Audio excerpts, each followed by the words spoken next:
Maverick News presents The Rick Walker Show. Defrag your mind.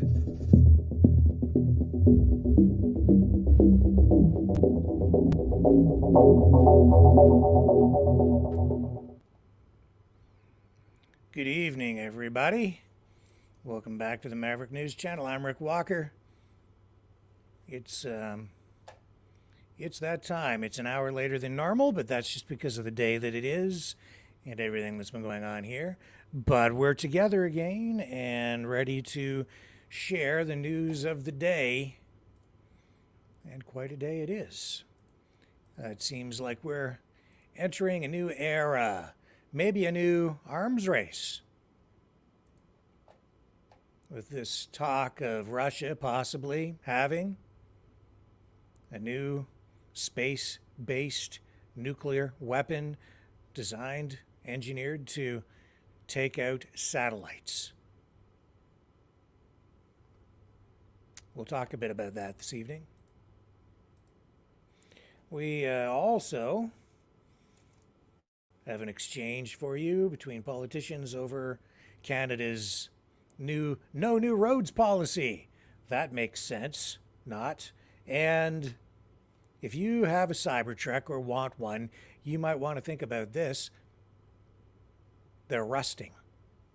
Stainless steel that wasn't supposed to rust is rusting. Also, this is an interesting twist. An FBI informant has been charged for sharing what the FBI says is false information about the Bidens. That's kind of upside down from everything that we've been hearing about the Biden family. Not to say that all the evidence is in on this, but that's an interesting development just in today. And we're going to go grocery shopping.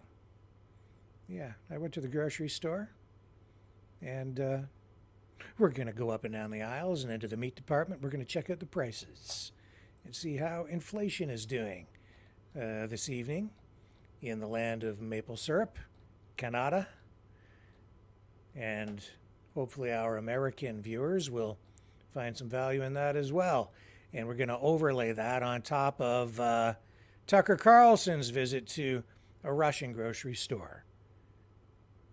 And then you guys can assess for yourselves how we're doing over here with the economy. Stay with me. I'll be right back.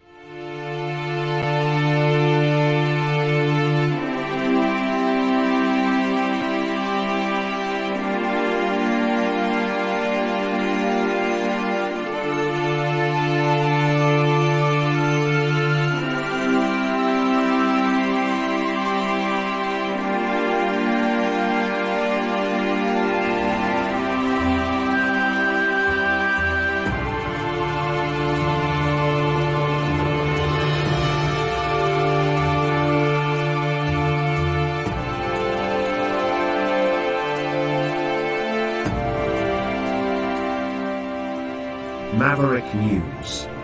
The world is watching.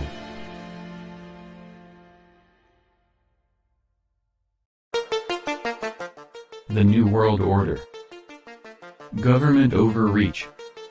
The Great Reset. Mainstream media lies. Now more than ever, independent voices are needed. Donate now at freedomreporters.com. That's freedomreporters.com. Maverick News. The antivirus program for your mind.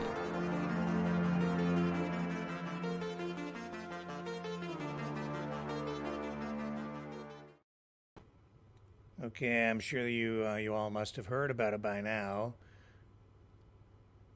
The United States is saying Russia may have, well, they're saying they do have, a new weapon. They say Russia has obtained a troubling emerging anti-satellite weapon. Now they're saying that this weapon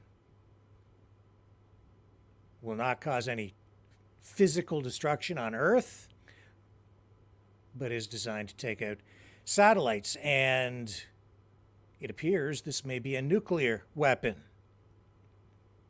So this is, as I say, troubling.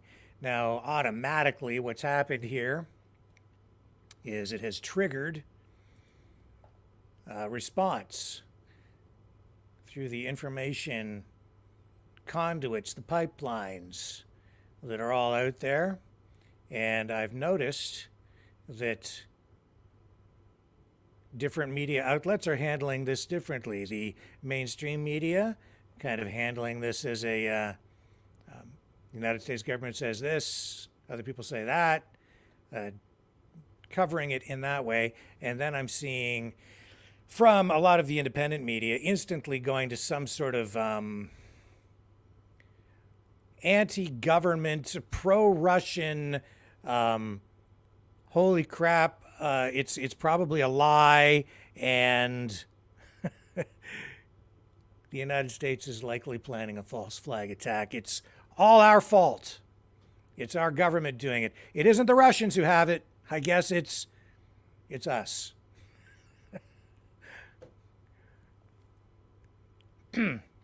Wow. All that within 24 hours, and it's just there just isn't enough information to draw too many conclusions at this point. And yet already, even on InfoWars, maybe I can find you the headline. I'm like, because I was checking out the reaction all over the place here. Earlier today, there was a headline. I don't know if they still have it up. They may have changed it, saying that it was an indication that there was potentially a false flag coming. Now, I don't know. I haven't really watched any of the stuff. I just saw the headline. And I see that Alex Jones tonight is looking at the secrets of Russia's space-based nuclear lasers. So I can't run that stuff over here on YouTube, but yeah, that's what he's getting into over there. So I don't know, maybe there's some balance there with him as he's looking at the technology the Russians do have. He says Alex Jones breaks down how the globalists could plan to stage a space laser EMP false flag right there. There it is. Attack blaming Russia. Instantly, it's, oh no, Russia doesn't have it. Russia would never do anything like that. Russia, it isn't good. No, it's the United States and the globalists. Yeah, it's the globalists, and they're planting a false flag. That's what it is. Oh, for crying out loud. No evidence of any of that. Now, I don't know exactly what evidence the United States has either, like real tangible evidence to make the claim that they're making.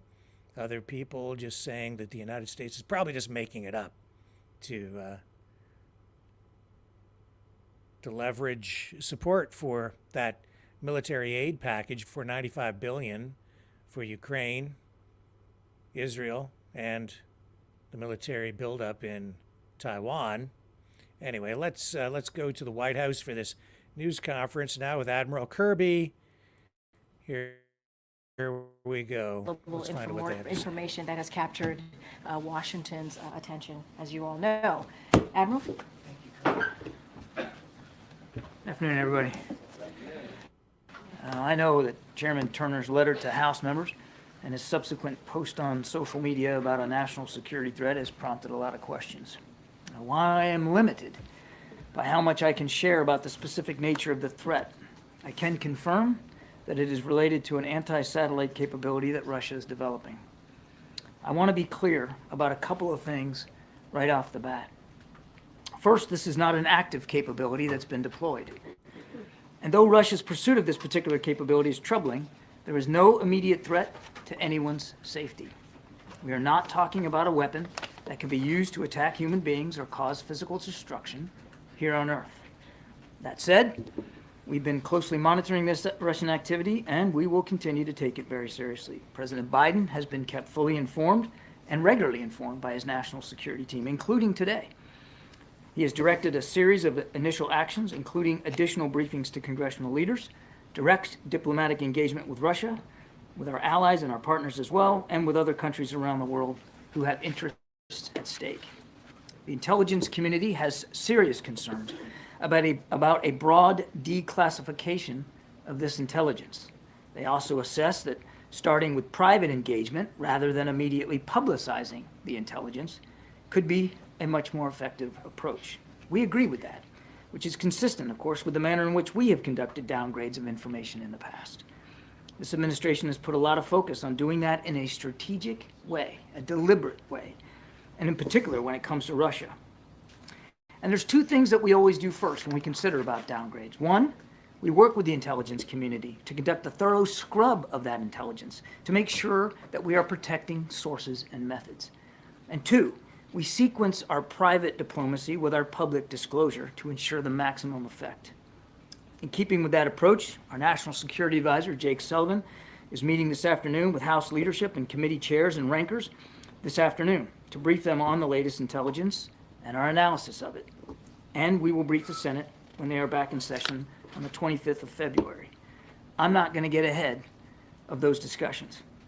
As I said, we make decisions about how and when to publicly disclose intelligence in a careful, deliberate, and strategic way, in a way that we choose.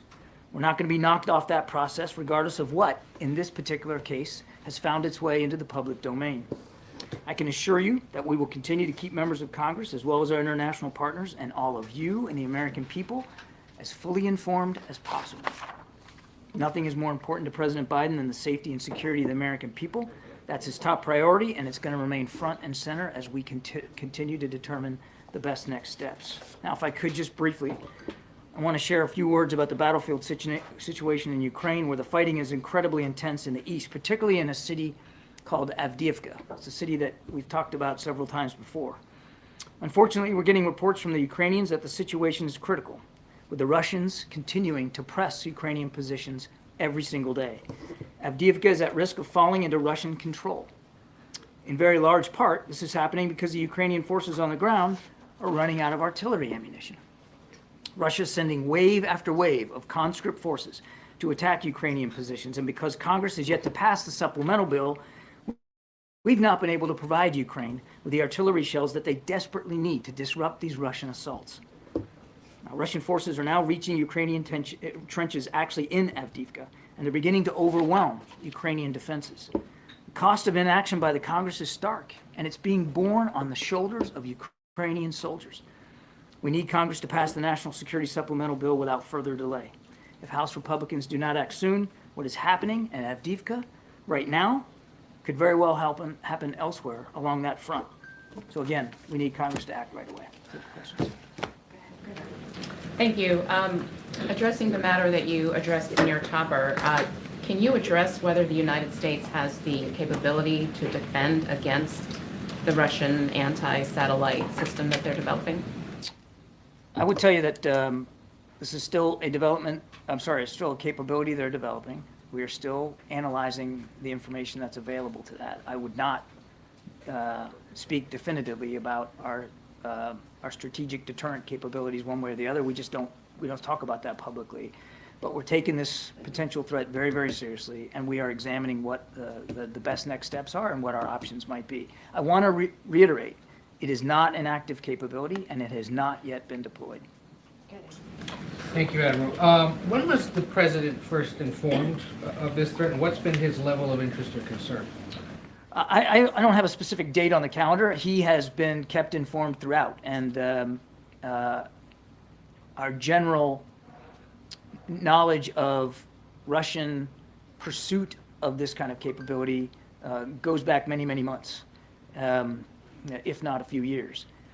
But only in recent weeks now has the intelligence community been able to assess with a higher sense of confidence exactly how Russia continues to pursue it. And so the president has been briefed on this developing capability really from the outset and has been kept informed throughout. And as I said, today, including today, from his national security team. There's a term that's been tossed around in the last 24 hours or so I want to seek some clarity from you. Is it a nuclear weapon, a nuclear-powered weapon, or a nuclear-capable weapon?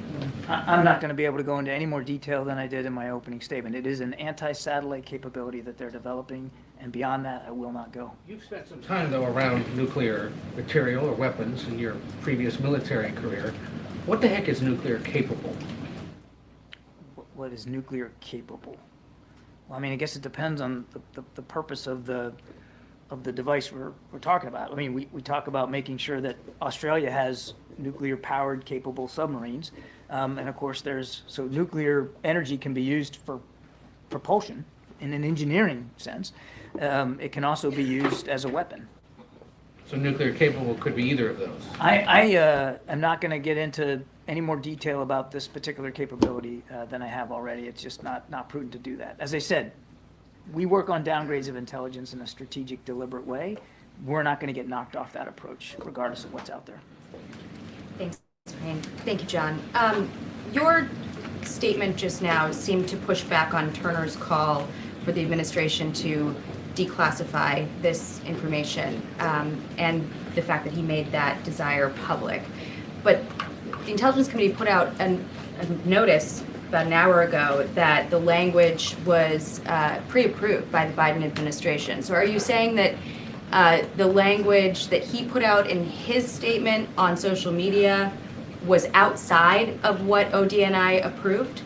What I'm going to tell you, Jackie, is that, and you've seen us do this, certainly since early 2021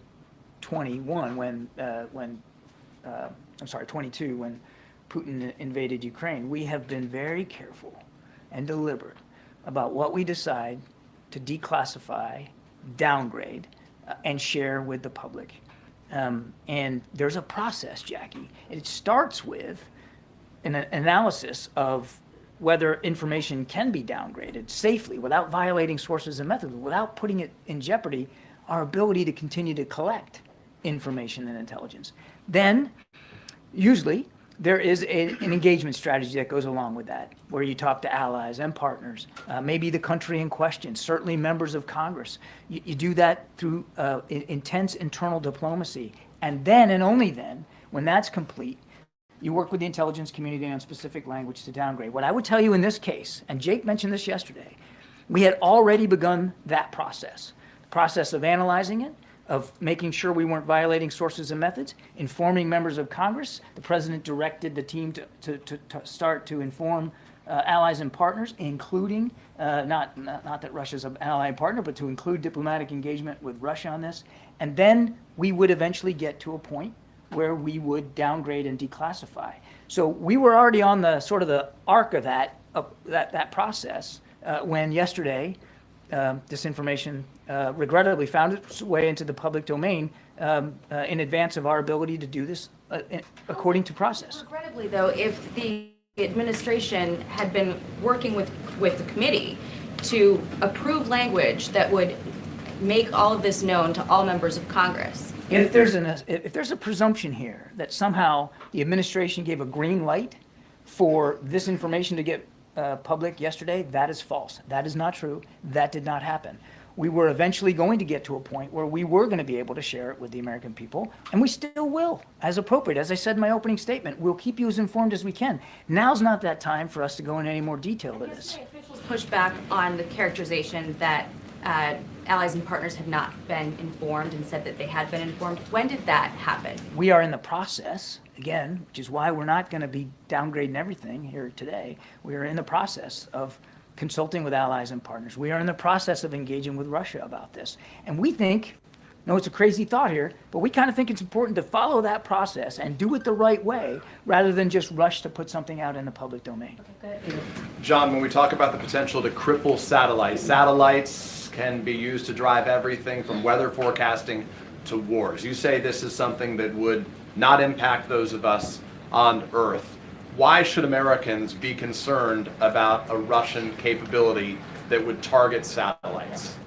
any anti-satellite capability should be of general concern, because you're right, there are private and public satellites circling the Earth every day. They do a number of things. Well, you talked about you talked about some of them there: communications, command and control, transportation, What's the U.S.'s meteorological concerns, financial, commercial concerns. There's a lot of things the satellites do for the whole population of Earth, and so any capability that could disrupt that, and that could therefore have some impact on services here on Earth and across the world, should be of concern to anybody, I think, and including the fact that we have astronauts oftentimes in low orbit that could be at risk from an anti-satellite capability. So you're talking about potential human lives here too. We heard from leading lawmakers, including those on the House Intelligence Committee, saying, among other things, that this is not a immediate term threat. This is not an imminent threat. It is a medium to long term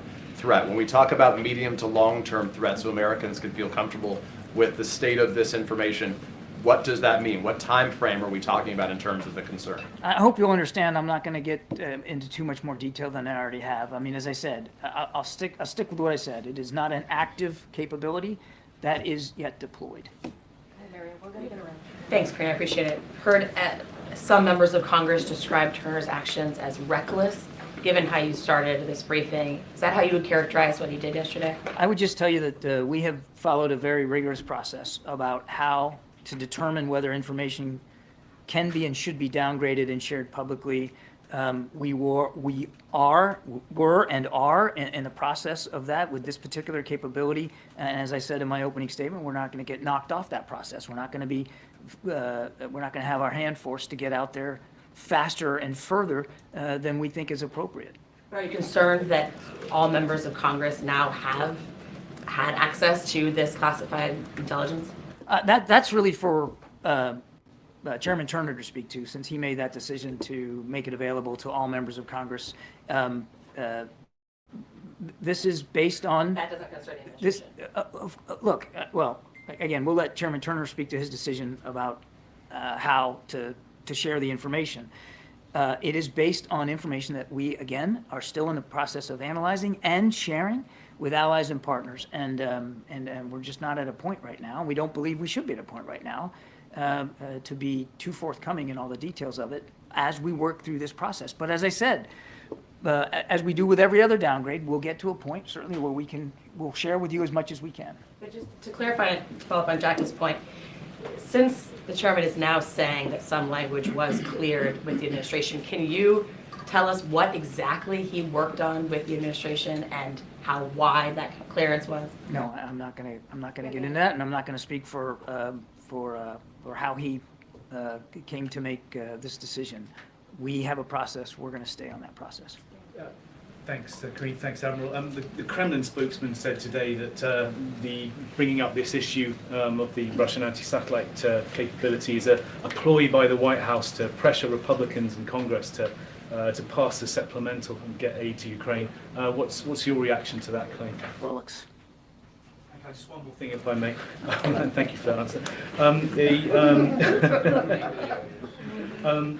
Last night, the leaders of Australia, Canada, and New Zealand issued a statement warning Israel against any offensive in Rafah, saying it could be devastating and catastrophic.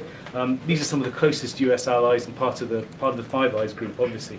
Can you tell us why the United States thinks differently to them and still feels that it's possible that Israel can offer that may be able to offer a credible plan for an offensive that can protect civilians? I don't see a whole heck of a lot of gap between what they've been saying and what we've been saying. I mean,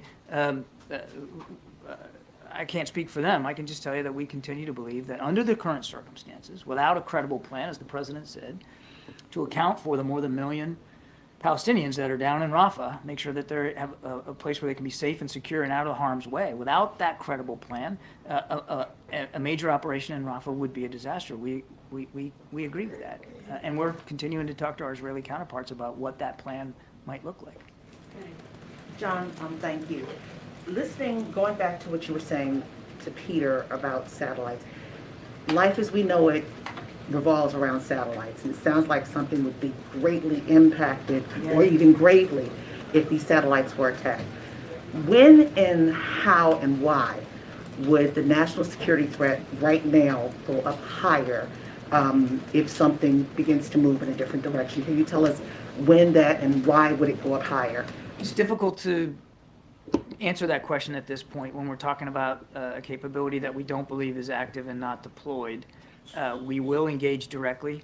We plan to engage directly with the Russians about this, and as well as allies and partners. And as I said, we'll continue to work through what our next steps and our approaches might be. I don't want to minimize the potential here for disruption should there be an anti-satellite capability of any significance. It could affect services here on Earth. There's no question about that. That's why we are taking this so seriously. So, and lastly, as we're dealing with this and looking at the complicated relationship that the United States has had with Russia, and you say you're going to go into conversations, do you really trust Russia when it comes to the satellite?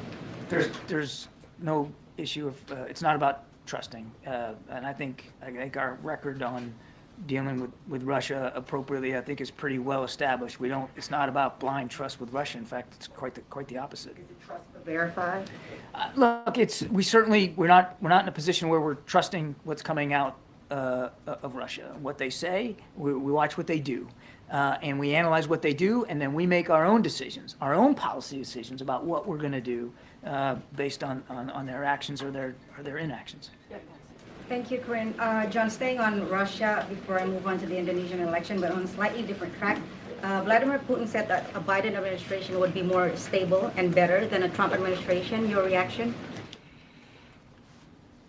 I think Mr. Biden, I think Mr. Putin knows very well what this administration has been doing to counter Russia's malign influence around the world, and certainly what they've been doing inside Ukraine.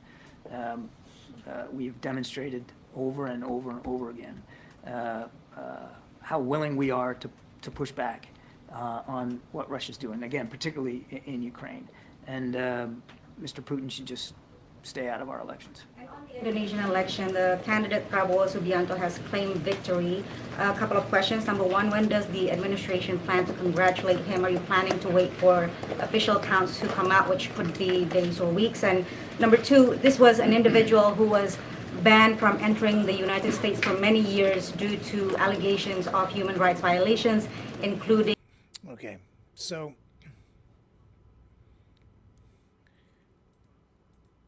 we will stop the news conference there. It is troubling. And I believe it. I think we would be foolish not to believe that Russia doesn't have this technology in development, or maybe even has the capability, just has not deployed it yet. It would not surprise me at all if the United States has the same or similar capabilities or technology ready to deploy it. Is there politics behind this leak of information? Maybe. Is it bollocks? I can't say that. It would not surprise me at all if there was a political motivation behind the leak of the information, especially given that funding for the war in Ukraine is in jeopardy. It still needs to be approved in the House. $95 billion. And we are seeing right now increased media activity surrounding what's going on in Ukraine. And I've also noticed over the last day a shift in the coverage through mainstream media. It has turned a little more negative, actually a lot more negative from many outlets. And I think that is also to build up, I don't know. It's either influence from the other side of the narrative or the opposing narrative that's influencing the MSM reporters that are putting these reports out within the last day or so, or it is an attempt to paint a more desperate picture in order to convince people that aid is desperately needed and more weapons and money must go now, for Russia or Ukrainian forces are in trouble. I don't know which it is. I can only tell you that the stories that I've seen have indicated that Ukraine is not doing well, and yet I have every other indication, and I'm kind of going against the grain here a little bit. But as we reported yesterday, there's more gas in the tank for Ukraine than we've been led to believe. And you saw that with the sinking of that ship. And in response to the skeptics out there who were saying that it was fake news, what we were reporting here yesterday, and that Russian landing ship was not sunk, and then pointed to the rescue vessel that was in the area as some sort of proof that the whole thing was fake, because why would there be a rescue vessel there just cruising around? It's because it was a tugboat that happened to be in the area, and when the attack occurred, the tugboat came over. It was in the vicinity, came over, and they were able to get the crew off the Russian landing ship and onto the tugboat, which then became the rescue vessel. In any event, it did happen. The ship is at the bottom of the sea, and now we're looking skyward to the heavens and the stars, and one way or another, this is very destabilizing. Just having that information leak out accelerates what has become a new arms race. We've seen since the beginning of this conflict in Ukraine,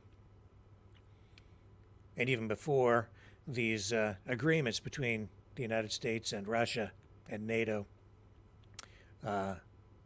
fall apart when it comes to nuclear weapons and the way they're handled and developed. You know, back in the 1960s, treaties were forged to keep nuclear weapons out of space, because even then it became very obvious during the Cold War that having nuclear weapons in space, or maybe even weapons of any kind, could be potentially very destabilizing, especially in the nuclear era. And that is what we are faced with here right now.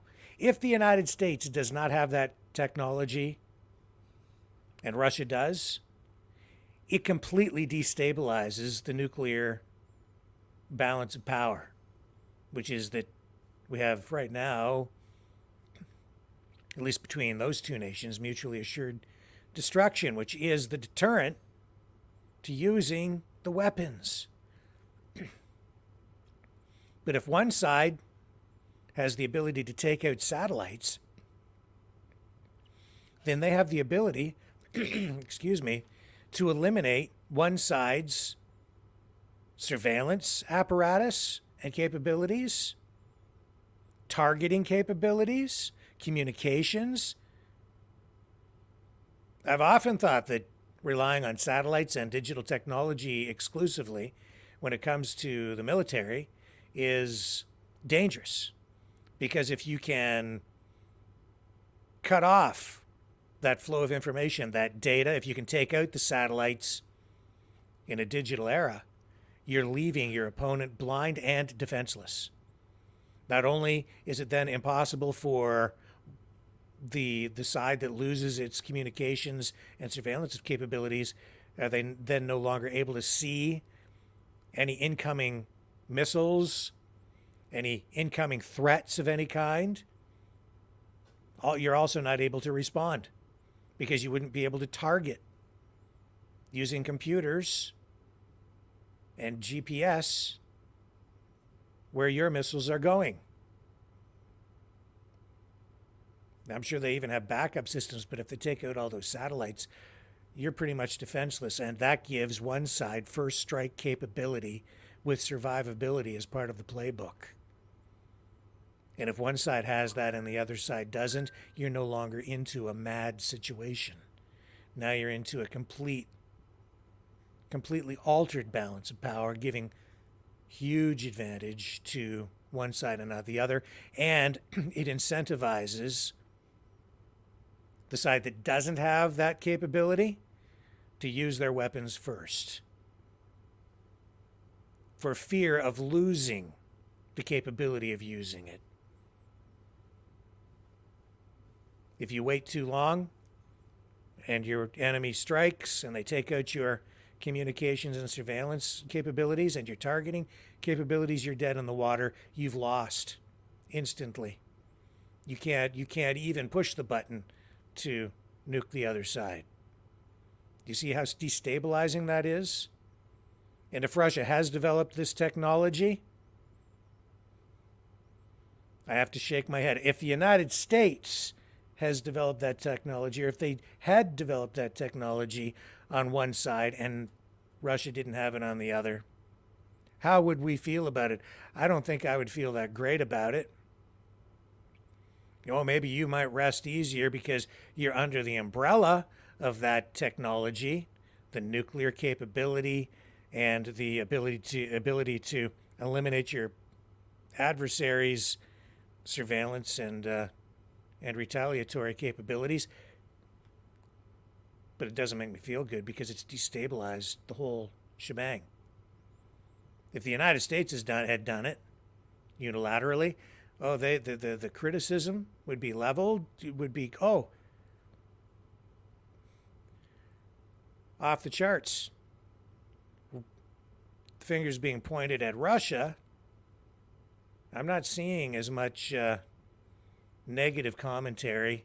In fact, I'm seeing, again, I'm so tired of it, the finger being pointed right back at the United States, as though it's the fault of the United States or NATO for Russia developing this technology. And the headline on InfoWars is that the United States is going to stage some sort of a false flag attack and then blame Russia for this technology. This is crazy. And people are eating that up. And there's nothing to support that. Nothing. Nothing at all. It's just something that's thrown out there as a distraction by the independent alternative media. It's just crazy. How are you going to get to the truth, folks, if we have people feeding us stuff like this? And I don't know what the exact truth is. I can say that, yes, I believe Russia is developing that technology. Was the leak of the information connected to, the funding issue? Maybe, could be, wouldn't surprise me. The denials coming back from Russia today, saying that this is just a misinformation campaign from the United States. Do I believe that? No, I don't believe that. I think they do have this technology. And it wouldn't surprise me if the United States has it as well.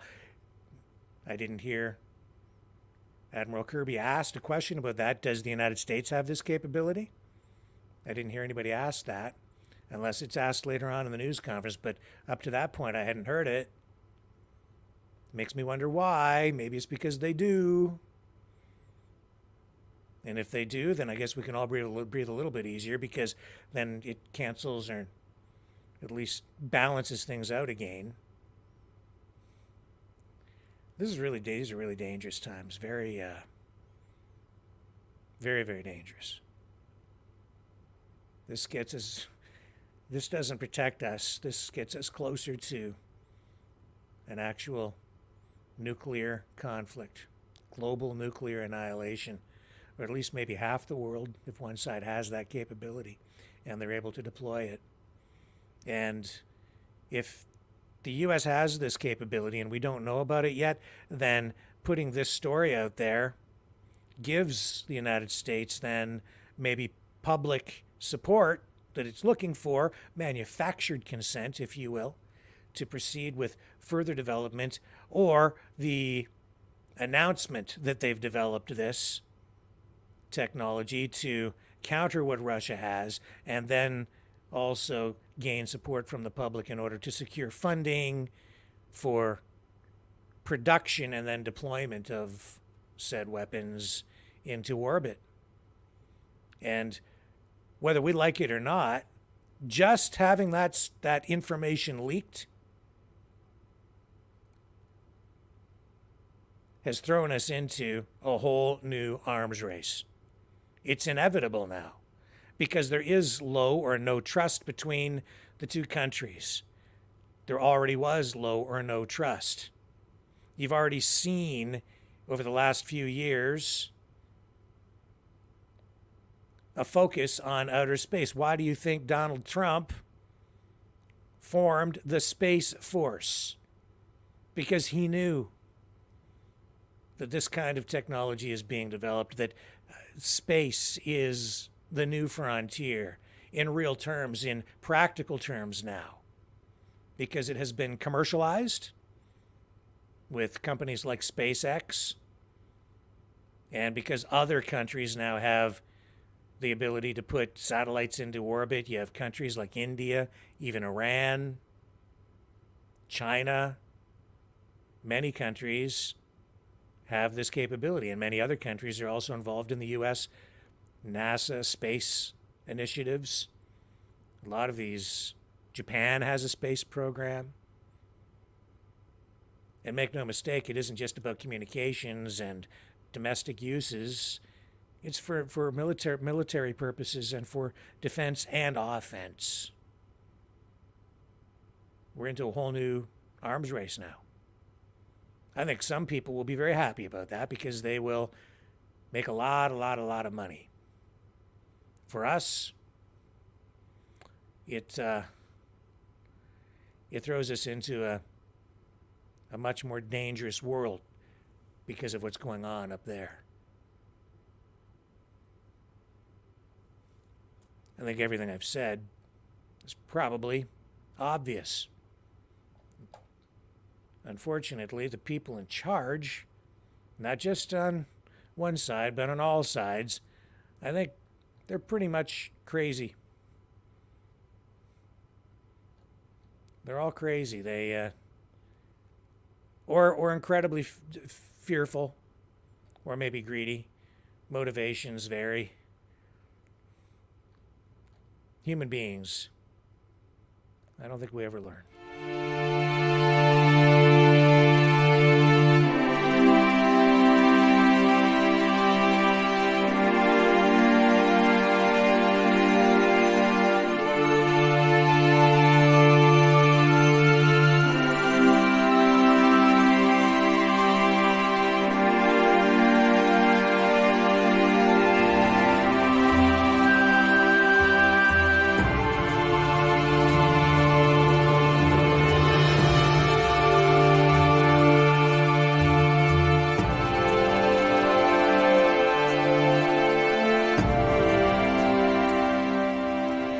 Maverick News.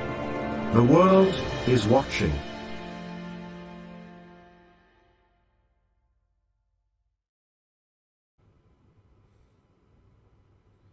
I think we're back on. I had a huge computer glitch there again, folks.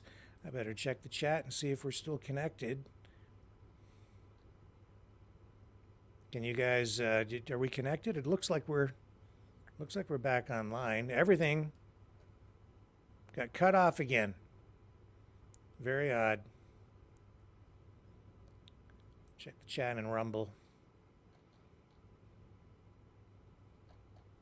You guys, can somebody just let me know in the chat if we are actually still broadcasting, please? Just checking the chat. Are we alive and well and online? Okay, excellent. I have confirmation we are still on the air. Now, did you see this? Justin Trudeau just, his world is closing in on him. he and the government too, they're in a bit of trouble, I think, and on an increasingly rapid descent into a land of legal problems, not just because they're being sued by some of the people affected by the unconstitutional use of the Emergencies Act now, as we've come to find out over the last couple of days, but also because of a class action lawsuit coming from Canadian companies that manufacture personal protective equipment. A number of outlets reporting this, and here's one example of a story that was done on CP24 as the source. Makers of COVID-19 protective equipment seek over, get this, $5 billion in damages from Ottawa. See, I guess what's been going on here, what went on, is when the pandemic first became a problem and the government was responding, they went to these companies that manufacture face masks and other personal protective equipment, and they encouraged them to ramp up production, initiating what can only be described as a sort of a wartime effort, creating a sort of a wartime economy, focusing efforts on the production of masks and other equipment. So in this statement of claim filed in federal court, these companies and their industry association are now alleging that the government made negligent misrepresentations. And this has prompted them to invest in personal protection equipment innovations, manufacturing, and production. In other words, they invested a lot of money, changed their production direction at the direction of the government. This was all done with some assurances that the government would then contract with these companies to purchase the personal protective equipment that was being manufactured. And all of this was was supposed to happen over a number of years, and they had sort of a long-term plan that was laid out. But in the end, the government, according to the claim, which it alleges that Canada's misrepresentations, as they are saying, resulted in about $88 million in investment losses. And, well, this is just for one company, but the misrepresentations caused them to make the investments, and then they didn't get the contracts. Instead, for instance, of proceeding with public policies and public information campaigns encouraging people to wear N95 masks, the government instead, and the health agencies in Canada, told people that it would be okay just to wear cloth masks. So that is just one example of what was done. And then these companies that had ramped up to produce N95 masks were left with all this productive capacity and inventory that the government actually never purchased. So now they have a $5 billion class action lawsuit on their hands. There you go, Justin Trudeau. Another problem for the PM and his Liberal government, which is clearly on a slide in the polls and maybe all the way out of power. They have other legal problems too, because many of these politicians now are being sued. So we'll see where all that takes them. It's not looking so good. As I said last night during our phone-in session, patience, patience, patience. Progress is being made. It takes time, but if you want justification and accountability, it comes through these legal avenues, and Progress is being made. Wins are beginning to happen because now, with the advantage of 2020 hindsight and a better perspective on what went on, the evidence, the facts are coming out and they're being handled in court, and over time, restoration and healing will take place because the system is designed to, over time, self-correct. And that is the process that is happening now. Let's keep on giving it more time. We are on an upswing. The pendulum is swinging back. So look at that lawsuit. Just the fact that the lawsuit is happening, I would say that again is a win for truth and freedom. And I'll take that any day of the week.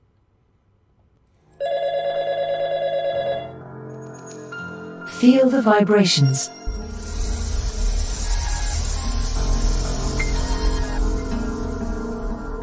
Our quest continues.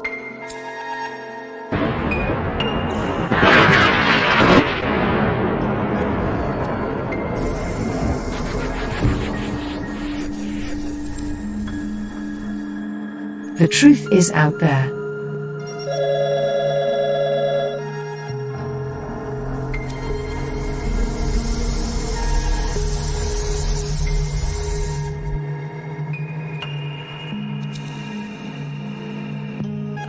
We are Mavericks.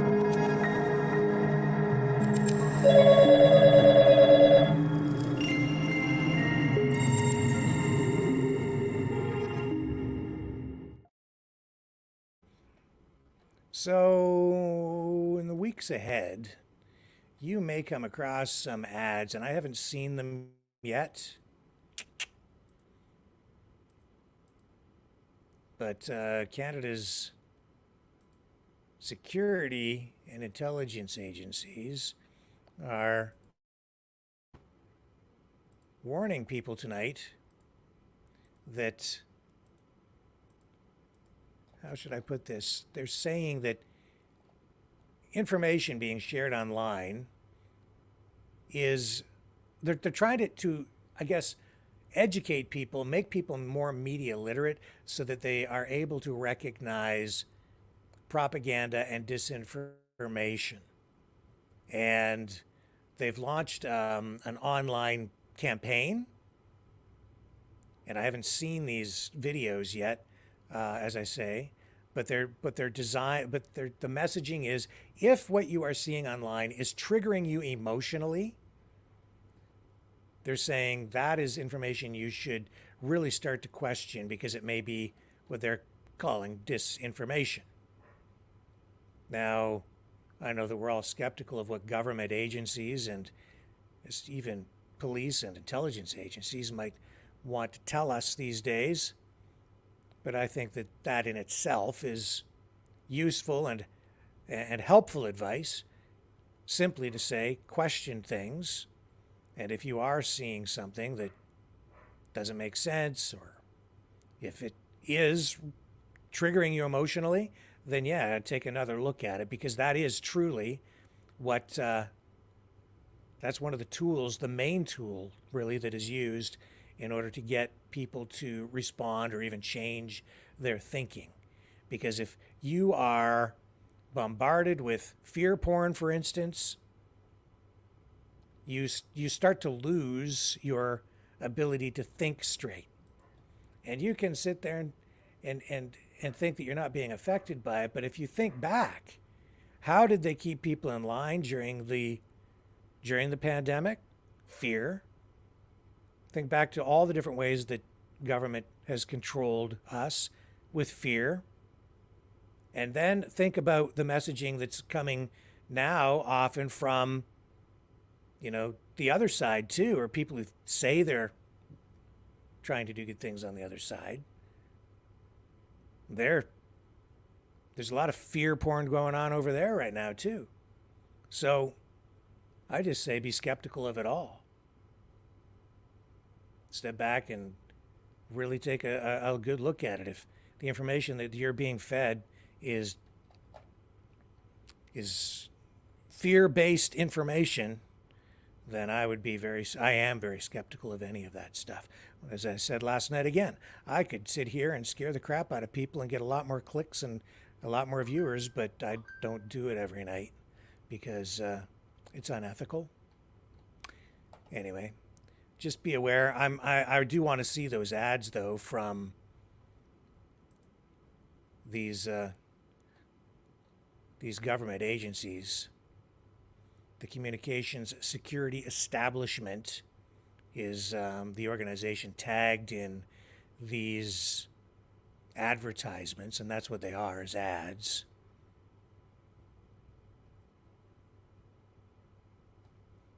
And I guess they do have a website up as well. And here's a Government of Canada website talking about it. And well, I don't really trust everything, a lot of what the government says either. It isn't bad advice to, say, be skeptical and question things, question everything, not just the stuff coming from the government side, but everything coming from the other side as well, all sides, all the time. Take it all with a grain of salt. Online disinformation. How disinformation harms you. Anyway, there are ads, videos, some here that they have links to. You're free to go and check them out for yourself. I'm not going to run these ones. I don't think these ones are for the ad campaign. You will probably, here's one here. I think this is one of the ads. Okay, let's run this and take a look at it, okay? Let's go over to YouTube for it. Let's see what they're saying. I have not seen this yet. Okay, switch the page. Bring up the other window, and away we go. Let's see what this is all about. Maybe, sometimes the ads themselves are the disinformation.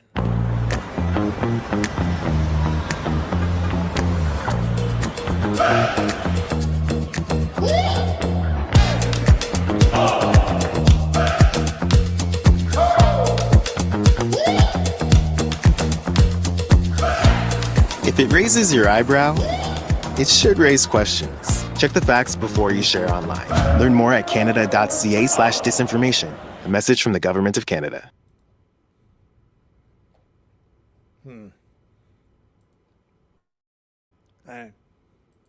I don't really know how helpful that is. It's just very general.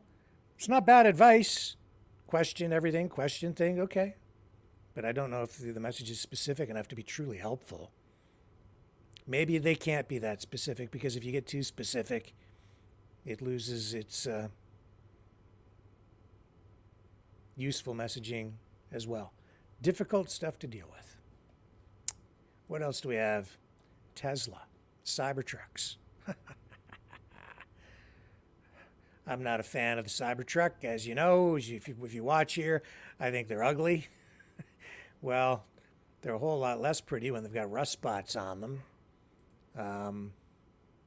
And that is what's happening with Tesla's Cybertrucks.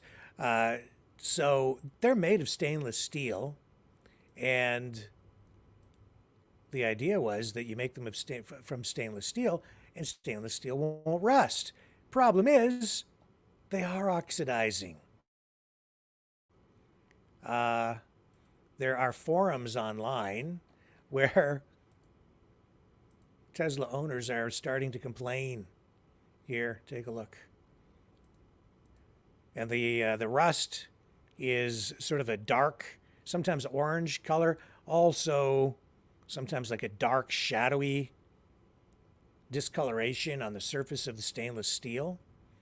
These are not cheap trucks, folks. See those arrows there in that photo in the upper right-hand corner? That was posted by a Tesla owner in a Tesla Cybertruck forum where the owners of those vehicles hang out together, and they're not happy. Not happy at all. So Tesla has responded saying that, well, they haven't responded so much. but there is like an owner's manual that indicates, well, says that Cybertrucks don't have like a clear coat as a traditional auto paint would have. So the rust can be buffed out, I guess. I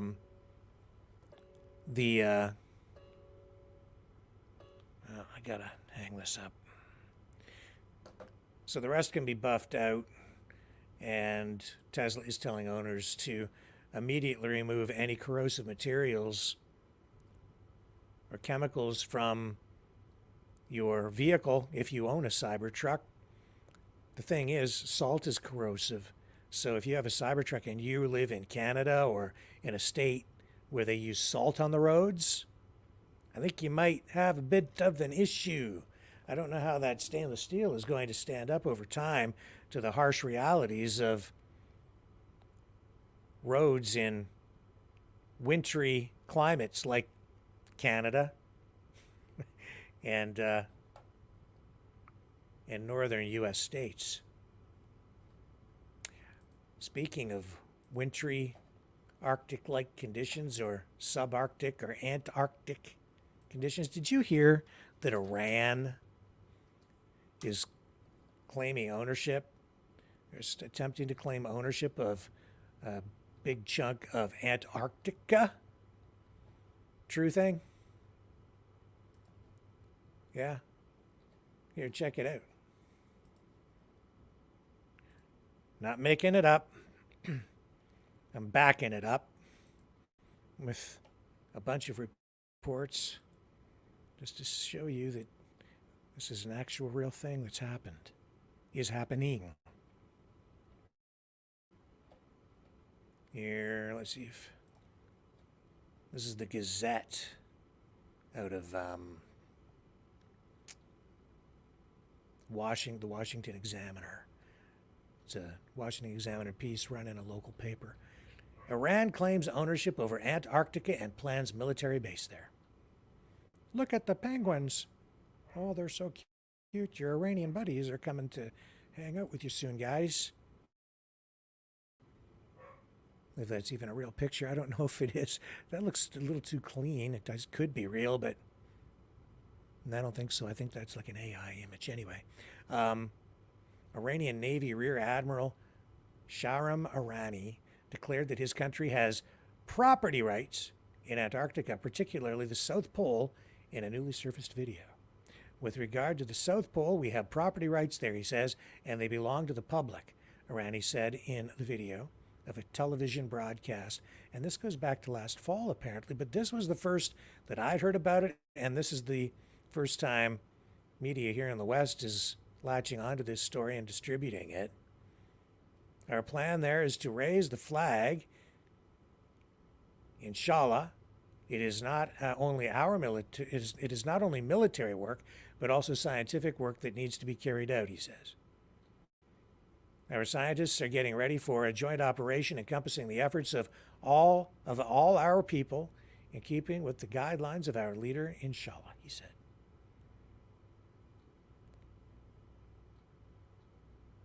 So this has generated a negative response, of course, from Western leaders and the United States, because there are international agreements in place to prevent the militarization of Antarctica and land claims like this one, but Iran don't care. They're going down there anyway. And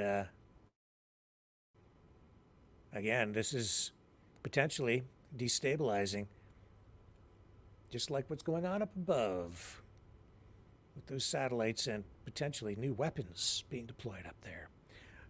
Why is the Antarctic thing destabilizing? Well, shipping, but mostly I'd say resources. Also maybe military issues, surveillance.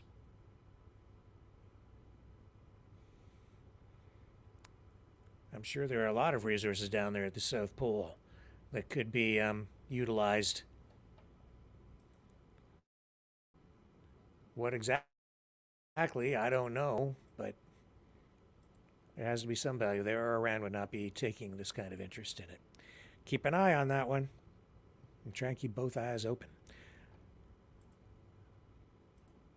Let's move on to the next story here, the roads thing, because they probably have oil down there. And who knows, maybe other vital minerals, but probably stuff that they would use to make and or keep cars running down the road. But if you're in Canada, we may not have roads to run those electric vehicles or gas guzzling vehicles on anymore, because the federal government has decided to adopt a new policy of no more new roads. No, I'm not joking. Maybe you probably have heard about it if you live in Canada already, because the whole thing is insane. Our Minister of Environment, Stephen Guilbeault, he's a guy who, before becoming a member of Parliament, was arrested for scaling the CN Tower to unfurl a Greenpeace banner while wearing an orange jumpsuit that made him look like a prisoner, so he was already dressed and ready to go for the slammer when the cops threw the cuffs on him as he came down after his illegal stunt at the CN Tower. And he was involved in a lot of radical environmental activities before becoming a member of Parliament. Just because he's in power right now, because he's a member of Parliament, because he has the title of Environment and Climate Change Minister, it doesn't really make him any smarter than he was before or any less radical.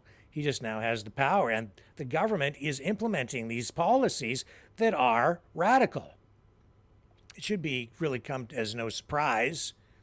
So the idea here is that he wants people to, and the government, Trudeau, they want people to ride their bikes more, take public transit, stop driving your car, walk. They want you to walk or snowshoe, they say. Believe it or not. This is not helpful. This is not practical in a modern society, in a country where we have vast distances to cover. But here we go.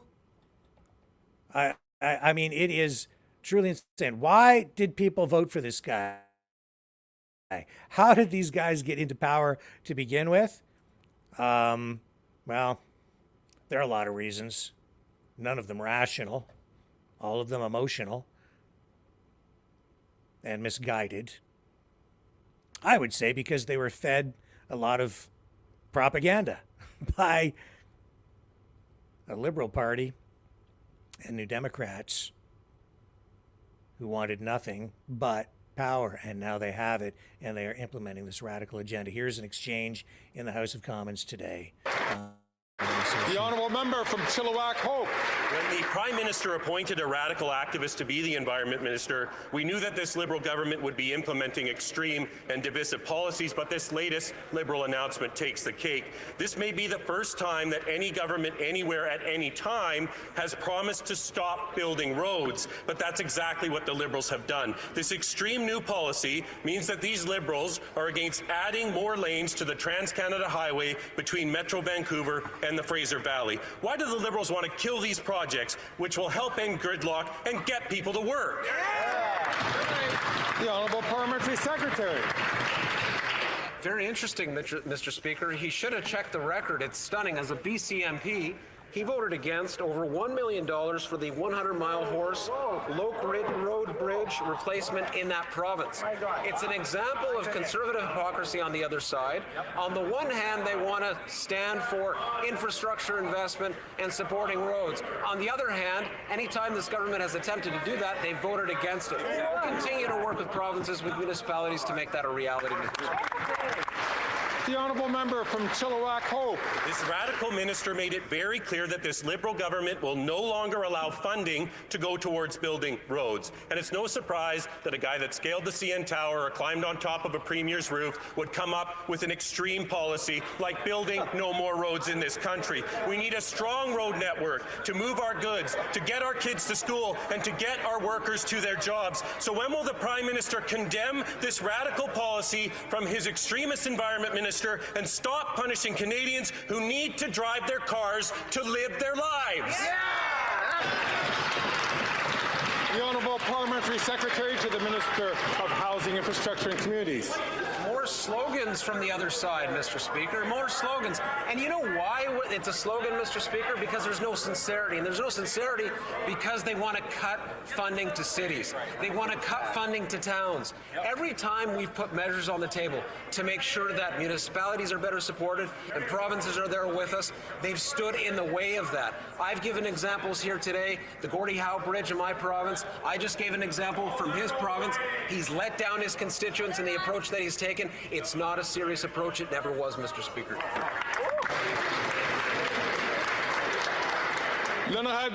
The honourable member for Repentigny. Okay. Oh, let me go back to this. Environmental here. abomination and pure social injustice.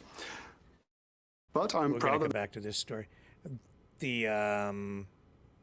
First of all, it is a policy that the government is pursuing. They do not want you driving.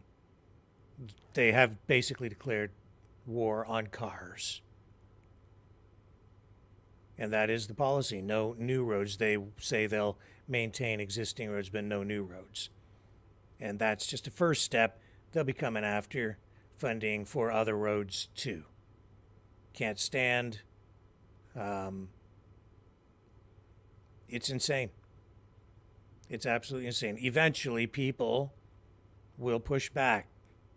I don't know how long it'll take. Well, you know, some people are already. And the policy is clearly stupid. So it won't stand. It can't stand. It won't. Just over time, we will overcome this stupidity because it will just get so stupid that people will just finally throw up their hands in desperation and exasperation and say, enough is enough. And then these guys will be gone. And I think that's coming in the next election. Now, yesterday also there was this news conference surrounding Chalk River and the nuclear waste disposal facility there that has been approved but is being opposed by residents in the Ottawa area, in the area around Chalk River, by First Nations communities there. They say it's putting the water supply, the drinking water supply, the environment, people's health at risk. And today the issue came up again in the House of Commons. And I'll just play that exchange for you as well, because I know that for a lot of our viewers who are tuned into this issue, it's something that is very important to them. Let's go and listen to this exchange. The honourable member for Repentigny. The proposed nuclear waste disposal site in Chalk River is an environmental abomination and pure social injustice. But I'm proud that the Bloc Québécois yesterday allowed Chief Lance Heyman to express the opposition of the Anishinaabe communities affected. And I'm proud to add the voice of the representatives of 4.5 million concerned Quebecers. Will the government finally say no to Chalk River and ensure that any project to bury nuclear waste does not unnecessarily threaten Indigenous peoples and Quebecers? The Honourable Parliamentary Secretary. Mr. Speaker, the Independent Commission only approves projects if they are safe for Canadians and safe for the environment. We've consulted Indigenous communities and others.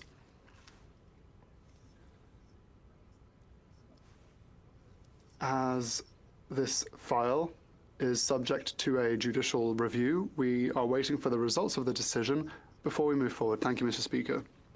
The honourable member for Repentigny. They want us to believe that the Canadian Commission is independent, but it's funny because the Governor and Council appoints the head of it. Burying nuclear waste 1 kilometer from the Outaouais River is putting the drinking water of the Anishinaabe and half of Quebec's population at unnecessary risk. We're talking about 1 million cubic meters of radioactive waste. It's not a compost bin in your backyard. The Montreal metropolitan community is against Chalk River. The city of Gatineau is against Chalk River. The Indigenous communities concerned are against the Chalk River project. Environmentalists are against as well. So when will the minister finally say no to this project that threatens our health and that of the environment? The Honourable Parliamentary Secretary to the Minister for Natural Resources. Mr. Speaker, it's incredible that the Bloc Québécois doesn't want to recognise the independence of a nuclear safety commission that approves only projects that follow consultations, including with Indigenous peoples. Natural Resources Canada has no role to play, and so consultations have occurred.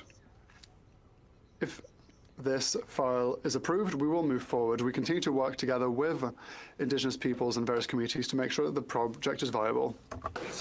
Honourable member from Halliburton, Kawartha Lakes. Okay.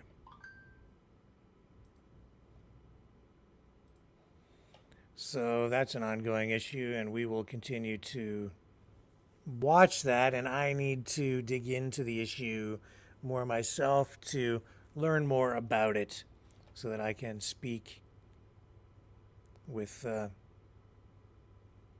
guess, more authority on the issue, because it actually goes back a long, long way, that site, and that company also needs to be looked at with a higher degree of scrutiny. I need to put it under a bit of a microscope so that I better understand the issue. I think everybody should, but that's my job here in part, so I will endeavor to do that in the weeks ahead.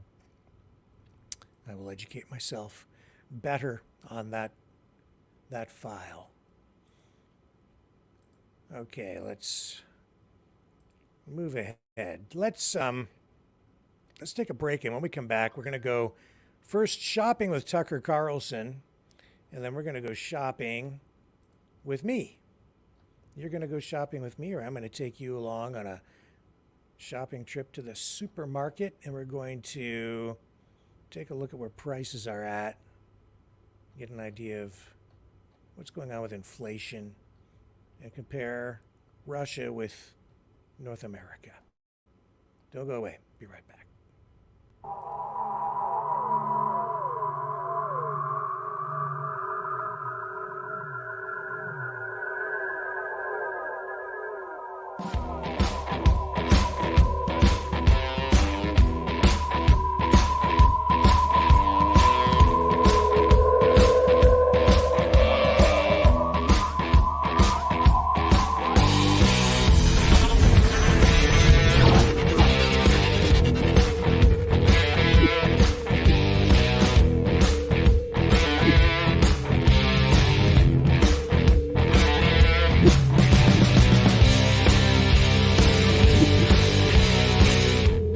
Maverick News. The world is watching.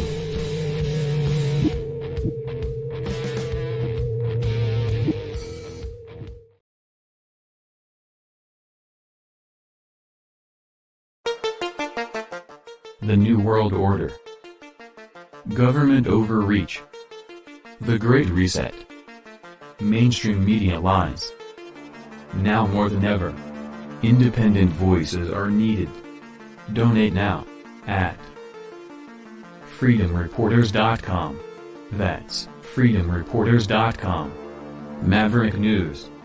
The antivirus program for your mind.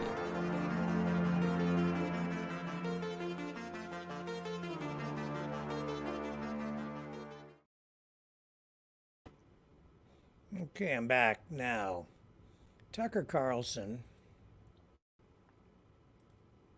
when he was overdoing his interview with Vladimir Putin, also went grocery shopping, I guess, and he says his experience at the grocery store radicalized him. I thought that was, to say the least, an interesting Choice of words. Let's cue up this video here of Tucker talking about his radicalization as he takes us to the grocery store. And then we're going to do something similar here as well. Okay, here's the one that I'm referring to. I went from amused to legitimately angry. Oops. All right. I went from amused to legitimately angry. So we were guessing what this would cost. Everybody hears from the United States buys groceries, and we didn't pay any attention to costs as we were just putting in the cart what we would actually eat over a week. And we all came in around $400, about $400. It was $104 US here. And that's when you start to realize that ideology maybe doesn't matter as much as you thought, corruption. If you take people's standard of living and you tank it through filth and crime and inflation, and they literally can't buy the groceries they want, at that point, maybe it matters less what you say or whether you're a good person or a bad person. You're wrecking people's lives in their country, and that's what our leaders have done to us. And coming to a Russian grocery store, the heart of evil, and seeing what things cost and how people live, it will radicalize you against our leaders. That's how I feel anyway, radicalized. We're not making any of this up, by the way, at all. Okay. I see the point being made. I have to say, his choice of words, it does concern me a little bit. I find it disturbing. Radicalized him? Should radicalize you? Why do we want to be radicalized? That's a pretty extreme term, because that's what being radicalized is. It means you're being pushed to an extreme point of view. That kind of talk concerns me, makes me worry. So I'll address that first, and let's just take a look at what the definition of radicalized is. Now, I did look up a dictionary definition, and then I also went over and looked at Wikipedia. Now, what does it mean to be radicalized? Well, radicalization is the process by which an individual or group comes to adopt increasingly radical views in opposition to a political, social, or religious status quo. The ideas of society at large shape the outcomes of radicalization. Radicalization can result in both violent and nonviolent action. Academic literature focuses on radicalization into violent extremism, or radicalization leading to acts of terrorism. Multiple separate pathways can promote the process of radicalization, which can be independent but are usually mutually reinforcing. Radicalization that occurs across multiple reinforcing pathways greatly increases a group's resilience and lethality. Furthermore, by compromising a group's ability to blend in with non-radical society and to participate in a modern national or international economy, radicalization serves as a kind of sociological trap that gives individuals no other place to go to satisfy their material and spiritual needs. Now I can go on. Are you getting the picture? If you're radicalized, you're extreme. It's turning you into an extremist. Now I get that the price of groceries is ballooning because of money printing, and I know that the government is pointing their finger at grocery store chains using the big companies that they've paid off, by the way, with big grants, using them as scapegoats. I think that's the deal, frankly. They take these big government handouts, tax breaks, subsidies, grants, like Loblaws grocery store chain here got all that money from the federal government to put in new refrigeration units in all their stores, like they needed the money. But anyway, Then in return, as they print the money and the prices go up, the government gets to point their finger at the big company and say, oh, it's all their fault. They're just greedy. I think that's the game. It's been like that for a long time. And the average person doesn't understand. So, yeah, they blame Loblaws instead of blaming the government for printing the money. But then we really should be blaming ourselves because we want so much for free, social this and social that. And we also let the governments spend all this money on crazy stuff like bombs. But that's another issue that's related. The point is, I'm also concerned when I see somebody out there saying that the price of groceries should radicalize you. I don't think it's at that point. We're going to go grocery shopping here too. So that gives you an indication of what Tucker Carlson's experience was like at a grocery store in Russia. And we know that the prices are lower. Everything is relative though to what wages are. So prices can be lower, but if you don't make as much money, then it doesn't translate into a higher standard of living. So straight up pricing, not really a fair way or a good or a proper methodology to employ when trying to assess what things truly cost the public. We'll try to do a little bit of that here. But first, let us go shopping here in Canada, shall we? Here we go. Let me cue this up. This is me at the grocery store taking you on a little stroll. Okay, here we go.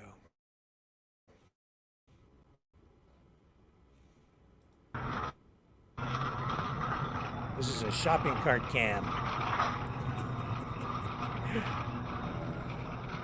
We can just turn the audio down here a little bit. All right, so this is the grocery store.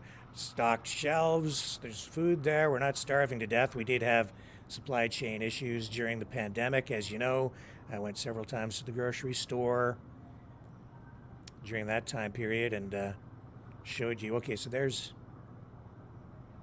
I don't know, fish or whatever for 21 bucks. This is Canadian dollars. This is the meat aisle.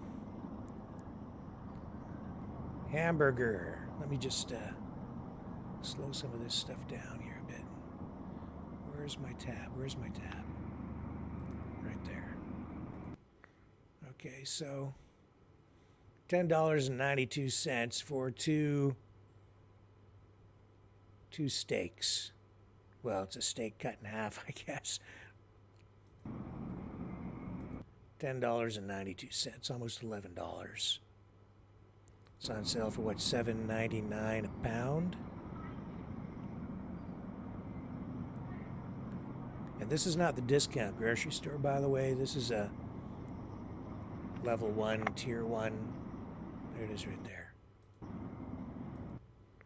Okay, so show you that. What else do we have here? More meat.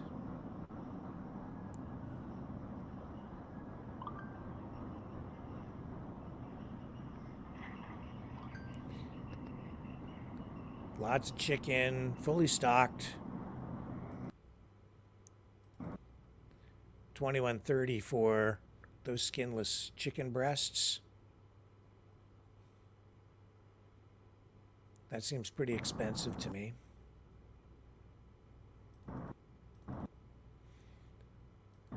$1.40 something a kilogram? Is that what it is? I don't know. $22 for that package of chicken breasts. That's a lot of coin. A lot of things on sale, as you can see from the yellow. So there's tube steaks, as my dad would say. No name brand, $4.99 for hot dogs. If you want the brand name, you're $6.49.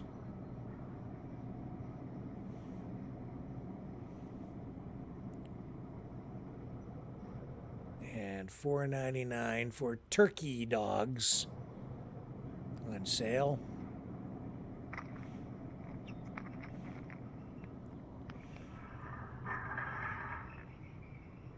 prices have gone up a lot.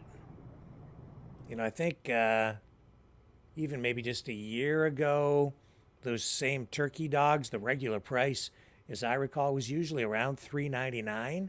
Now they're on sale for $4.99.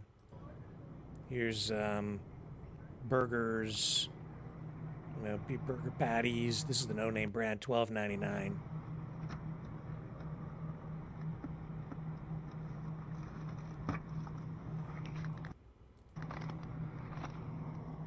For burgers, the beef sirloin. On sale for the $12.99.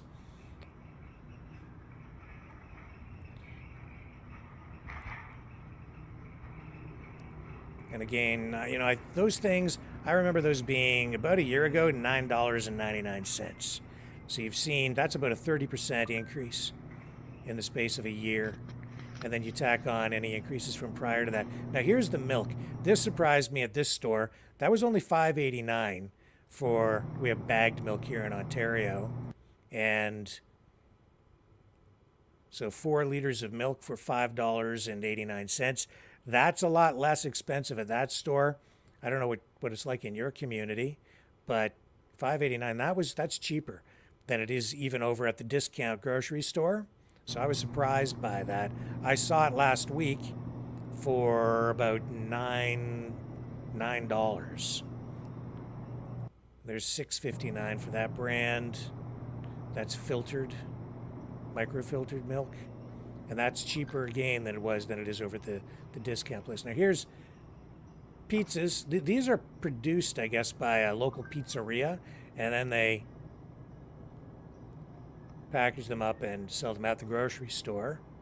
So this is like do-it-yourself takeout, deli type stuff, but done by one of the local pizza shops. And $12 for that. And again, if you looked at that for like a year ago, I think that would have been probably around $10. So that's about a 20% increase, I think.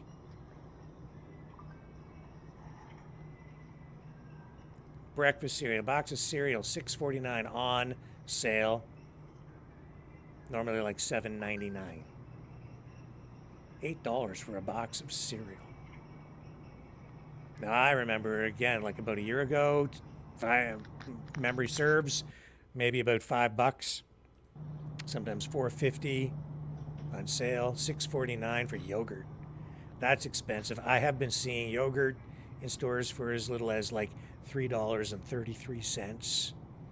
Eggs, $5.49 for a dozen eggs, $7.69 for eggs. They seem expensive here. And those have gone up again, about 30%, I would say, over the past 12 months. Had to be a super driver there to get through. And let's take a look here. Junk food galore. There's your soft drinks. $6.79. Let's go down the frozen foods aisle, where they're probably putting crickets in half the stuff in here, and we don't even know it. Just saying. I don't know that. I don't know whether, I haven't seen crickets yet in the supermarket myself.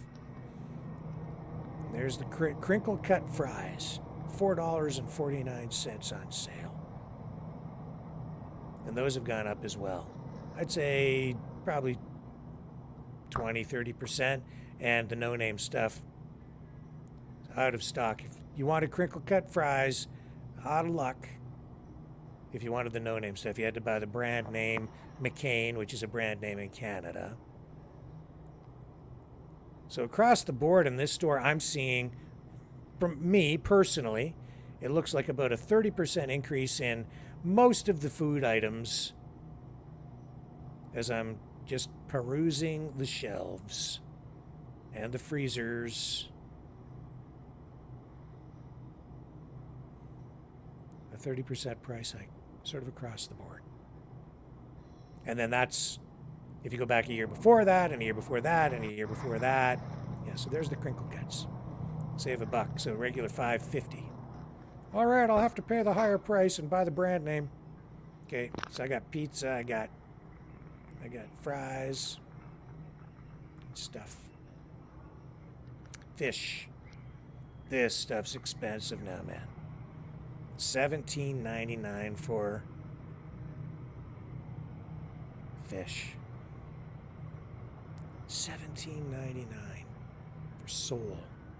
Haddock is less, a little bit less. $12.99 for like the minced fish stuff, the junk fish, which can still be tasty, but it's not as high quality. You got all your frozen pizzas in here, ranging in prices from about $4.50 to $9. Oh yeah, no, the florist.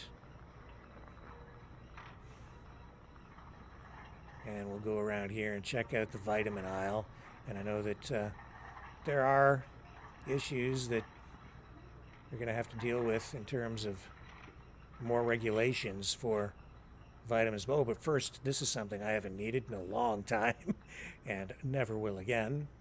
Well, not for kids anyway. $33.59 for a box of diapers, disposable diapers. $33.59. Oh my God. How do you do it, parents? I don't know. $33.59. I won't even say the words that come to mind. Oh, here's the vitamins. Also, these things, vitamins can be very expensive. Very, very expensive. Vitamin C, vitamin B, whatever. $34.99 for vitamin B.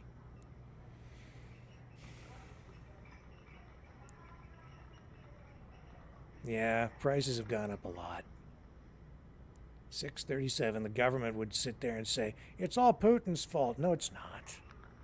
It's because you printed so much money and told everybody they could have things for free and gave away so much free money. You print more, it makes it worth less.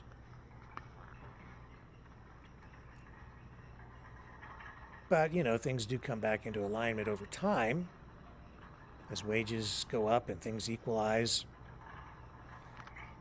Whether you like it or not, the market does, over time, come to bear.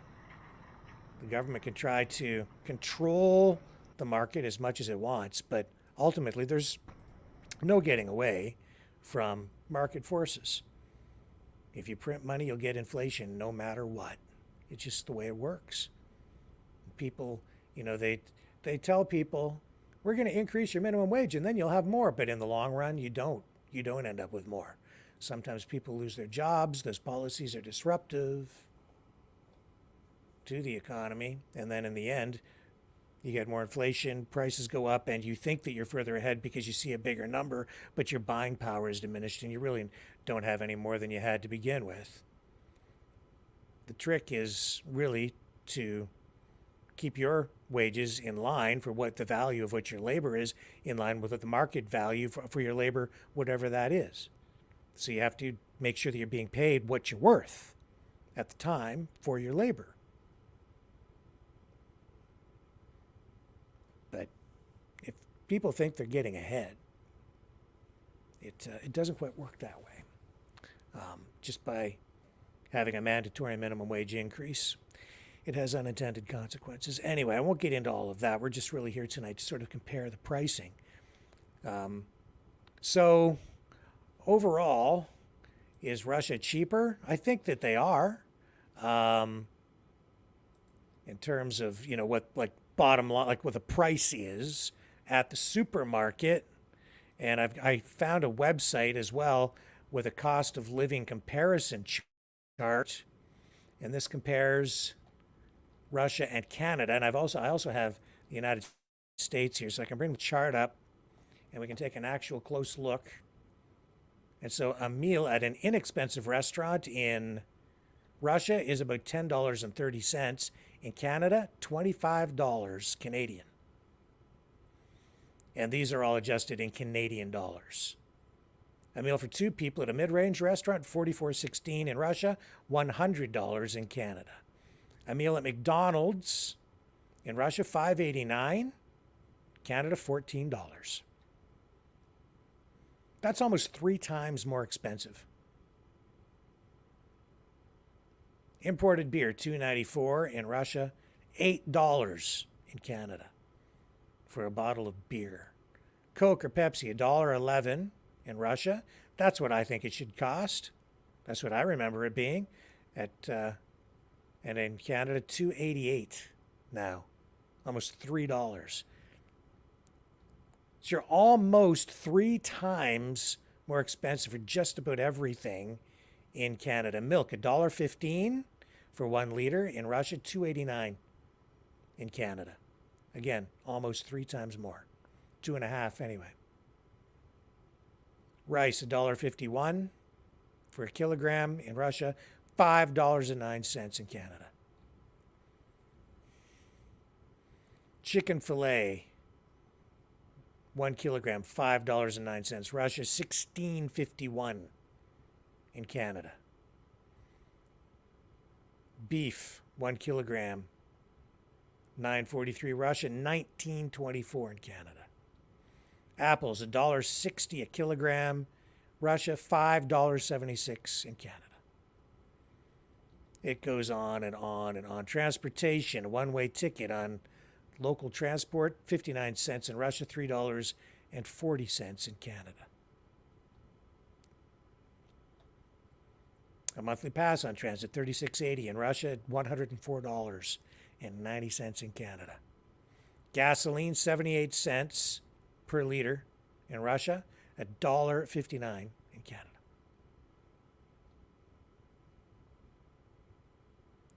A Volkswagen Golf car, new, $38,269 in Russia, $33,978 in Canada.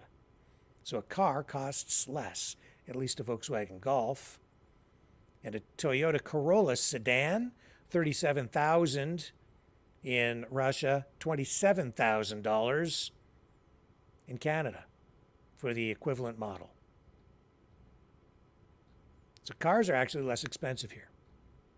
I'm not sure how that happened in this comparison. So that gives you a pretty good indication. We'll just take a look at rent. A 1-bedroom apartment, $565 in Russia per month, $1,917.78 in Canada. What about the USA? Let's compare that. We'll go over that quickly.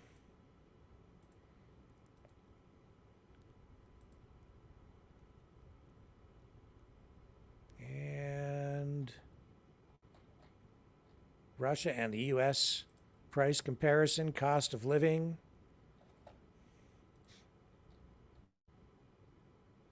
An inexpensive restaurant meal, $7.61 U.S. in Russia, $20 in the United States.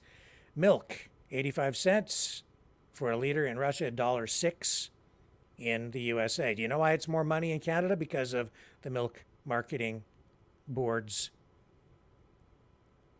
They have government-backed marketing agencies that cap production and increase the price of milk artificially in Canada. That's why it's government-controlled in order to make milk a more profitable commodity for the farmers and the companies that engage in the distribution of milk. Apples, $1.18 a kilogram, Russia, $5.32 in the USA. Cigarettes, $2.17 for a 20-pack of Marlboros in Russia, $10 in the United States. I didn't even look at that in Canada, but I don't smoke, so it doesn't really affect me. But with the taxes and so on in Canada, it's even higher than that, I'm sure. So gasoline, 58 cents a gallon in Russia, 97 cents a gallon in the USA. It depends on what part of the U.S. you're in. How about those cars? The Volkswagen Golf, $28,262 In Russia, 33,000 in the United States, US. And that Toyota Corolla, 27,581 in Russia and 26,021 in the US. So about the same.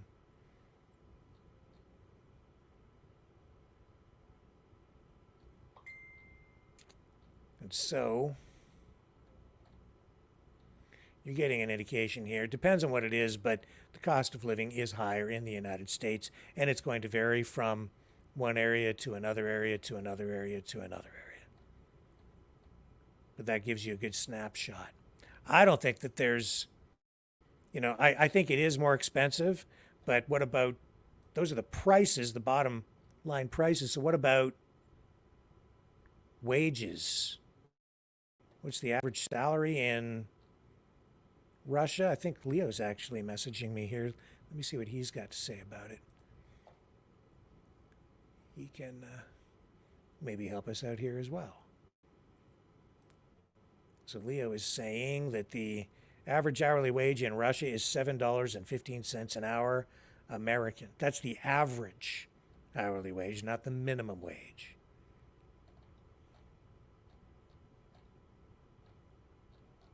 And let's just Google that. Average hourly wage in Ontario, Canada.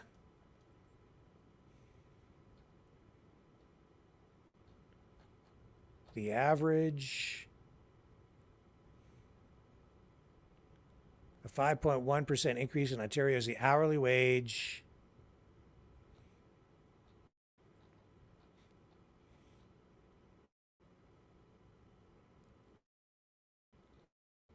Around $30 an hour. Minimum wage increased on June 1st in BC to $16.75, I think it says here. Yeah, and the average wage in British Columbia, about $34.21 per hour. That's Canadian. But that's a lot more than $7.51. So yeah, the prices are lower, but the wages are much lower in Russia. So some people would be a lot better off, some people a lot worse off. It's all relative to how much money you're making, right? That's why if you go to poor countries where people don't make very much and some people make very little and live almost at the poverty line, prices are very low because there's less demand for the products that are on store shelves. So when you have less demand, because people can't afford stuff, then prices are lower. So as you can see, wages are much higher. They're about 4 times higher here in Canada and the United States than they are in Russia. But so too are the prices. So at the end of the day, regardless of what Tucker Carlson is saying, things are around the same. Probably a little bit cheaper in Russia, but not to the degree that he's really leading us to believe in that report, because you have to look at it not just based on how much things cost, based on the exchange rate, but how much income people have on average. So what's the average standard of living? And if the average wage is only $7.51, then you don't have as much spending power as you do versus somebody who's making 30-something an hour. That's why if you go out and try to buy a house in Hollywood, in Beverly Hills, you're going to pay a lot more because people make a lot more money out there. There's a lot more competition, demand for the real estate. It's high value. It's location, location, location. Everything is relative that way. The cost of living out there for everything is going to be more expensive. If you live in a rural area in, southern Ontario someplace, the cost of living is going to be a lot less. One city, even within a country, can have a much different quality of life, a different standard of living. The cost of living can be considerably different even from one region or another within any given country. So it's important to keep all of this stuff in context. So with that in mind, do I think that it's time for people to get radical or radicalized over the price of groceries? No. Am I fed up with the inflation? Damn right, because it's eroding people's savings. Inflation is actually a form of taxation, particularly on people with a fixed income and on people who have done the right thing and have saved for their retirements, for their futures, or for their kids' educations. It's the government's way of kind of taking your money while telling you they're giving you free stuff. If you don't understand it, I've explained it here many times, go look it up. It's an inescapable law of economics. It's like gravity. If I drop a hammer on Earth, it's going to fall to the floor. If I print a lot of money, it's going to result in inflation. It's just the way it works. So should we get radicalized over this? I don't think we should get radicalized. This is the thing about Tucker Carlson in the last little while. I always liked Tucker Carlson. I've always liked his reports. I like him. I like his style. I've always liked overall his messaging. Sometimes he says stuff that raises one of my eyebrows. And I think sometimes he has been sensationalistic. But right now, what he's been doing since becoming independent and leaving Fox, and then seeing what he's been doing, even especially within the last month or so, some things, his choice of words, his slogans, I find it a little bit off. It seems odd, and it's concerning to me. If you look at the bottom corner of the screen, when you look at the speech that he gave in Canada, and in some of the other online videos associated with that tour that he's on, it's the Sworn Enemies Tour. The Sworn Enemies Tour. I've never seen anything like that before in all the years I've worked in media. Why would you choose those words? It seems very confrontational. It seemed, the first time I saw it and took note of it, that seemed kind of radical to me. Radical. His choice of words, the messaging that he's sending out, I find what he's doing right now, I find it a little off-center and radicalizing and slanted and not entirely honest, to be quite frank. I'm not sure that he's truly being transparent or that his true motivations are really being revealed. It might just be clicks that he's looking for. I'm not quite sure, but I have to say I'm uncomfortable. It's making me squirm as I'm watching some of this stuff. When I see the Sworn Enemies Tour, what journalist, professional journalist, have I ever come across that would use a phrase like that for a speaking engagement? I can't think of one. I can think of political activists who use phrases like that. That phrase, that title, that branding is in itself, I would say, radicalizing. It's telling people it's time to get radical, isn't it? Because apparently we have an enemy. So he's not an impartial journalist. He's not practicing news-style journalism. It seems very activist-oriented to me. And the report that he just did out of that supermarket, he's a pretty smart guy, and it wouldn't have taken him much more effort and not a lot of mental gymnastics for him to do what I just did. And I'm sure he surely must understand that you can't just look at prices on the shelf versus prices on the shelf over there, that you need to look at income levels to truly get a socioeconomic snapshot of any community and the standard of living, not just the cost of living adjustments and inflation rates, but the overall standard of living for the people in any given community or country. So, I don't know. I still like Tucker Carlson, and, I absolutely supported him and his right to go and, his right here, not necessarily over there, to go and interview Vladimir Putin. They granted him the privilege in Russia of going to interview Vladimir Putin. And as you've seen, Vladimir Putin doesn't just give an interview to anyone, but he gave it to Tucker Carlson, which is cool and good for him. But I've noticed since him leaving Fox that I immediately noticed that a lot of his reporting kind of shifted over more to sensationalistic topics, a lot more talk about, UFOs and topics like that. And it seemed clickbaity to me. It still does. And now, just those choices of words and him talking about coming to Canada to liberate Canada, again, I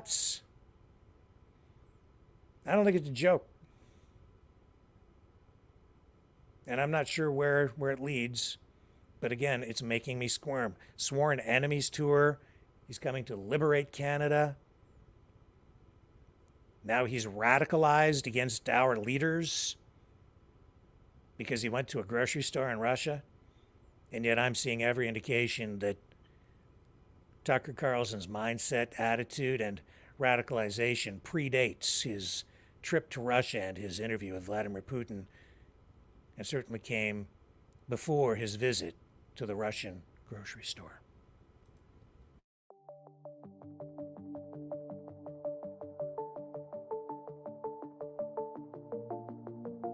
Greetings, brave Mavericks. Our quest for truth continues. We go beyond fake news. Together we expose propaganda. Together we pull others out of rabbit holes. We are maverick thinkers. We are all unique individuals, defenders of individual rights and freedoms, credible, trusted, grounded in reality. Maverick News, Maverick News. Defending free speech, free speech. Donate at freedomreporters.com. Do it now. Tomorrow may be too late. Maverick News. The world is watching.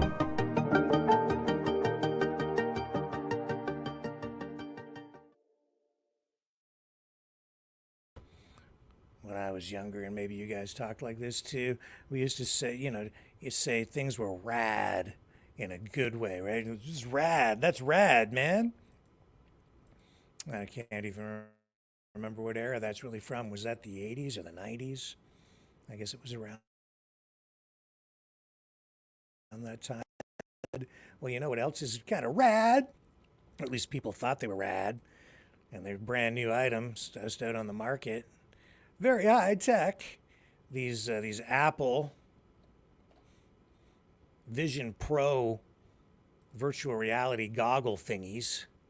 I haven't tried them, but people are returning them en masse after having them only a short time. It's only been on the market for a number of weeks. People are saying that they're returning these headsets because after buying them, they're getting headaches. Some people are puking when they're wearing them. And I guess they cost somewhere around $3,500. And they're also complaining because of a lack of functionality.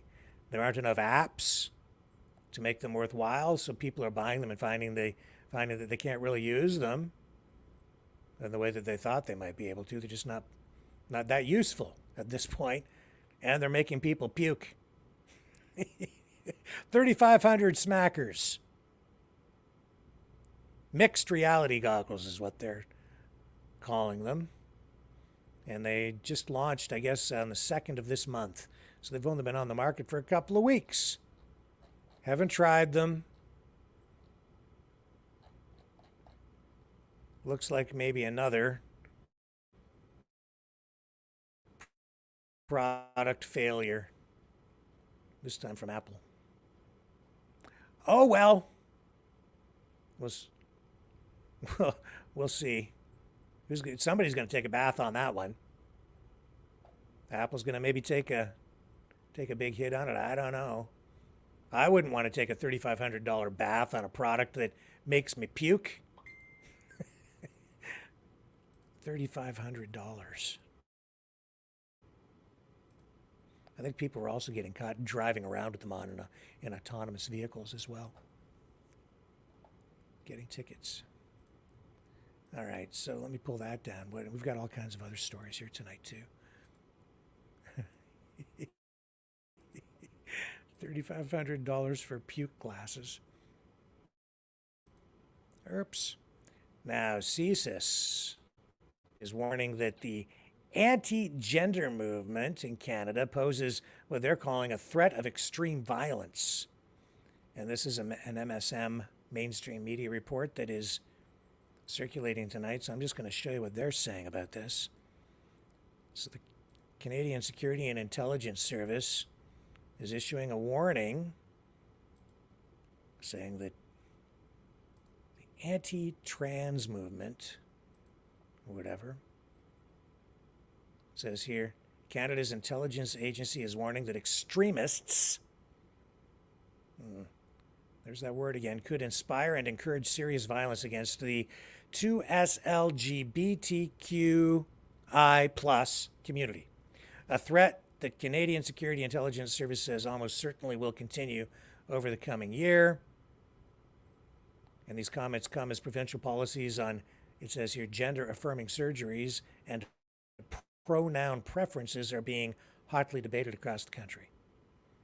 Quote, CSIS assesses that the violent threat posed by the anti-gender movement is almost certain to continue over the coming year, and that violent actors may be inspired by the University of Waterloo attack to carry out their own extreme violence against 2SLGBTQI+ community or against other targets they view as representing the gender ideology agenda. This from Eric Balsam in an email he sent to mainstream media.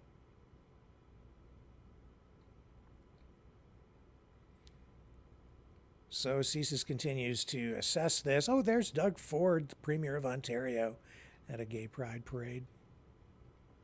Trans and drag communities in Canada have been the target of several online threats and real-world intimidation tactics in recent months, says the document. I believe that, these things are happening, absolutely. I also see a lot of push back the other way. I see a lot of fighting is what I see, and a lot of anger, and I see a lot of people not thinking that much because they're acting out of emotion. And that's unfortunate. And I see a whole lot less tolerance, that's for sure. Now, how concerned should we be about this report? I don't know. I don't know. I'm just bringing you the information. You can assess it for yourself and assess the risk. And that shooting at the Kansas City Chiefs Super Bowl parade in Kansas City, the investigation is still ongoing there. We now know that the number of people that were injured, shot, wounded, 21. It's increased to that number. One person, of course, was killed. And at least 9 children were shot in that incident. And then, of course, the one gunman was tackled at the scene. The investigation is still ongoing. Changed a lot of lives and marred what was supposed to be a celebration, a fun day for the community, for fans of the football team. And instead now it will be remembered for this.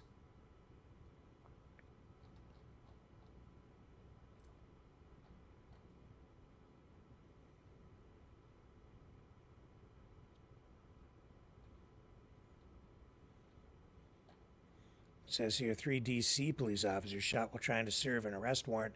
Gunman still barricaded hours later, so that's another story. And too much of this stuff going on.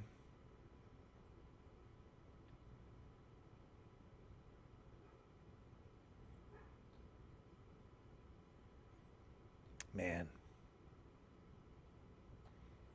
And the victim, the person killed there, identified as Lisa Lopez,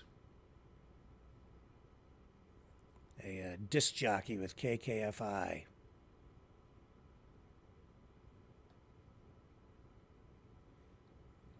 I have a photo of her here. I'll share that with you. Right there.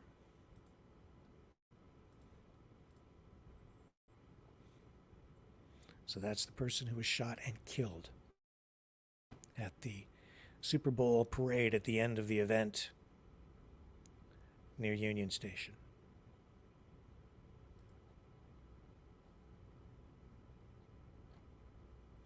I'll be right back.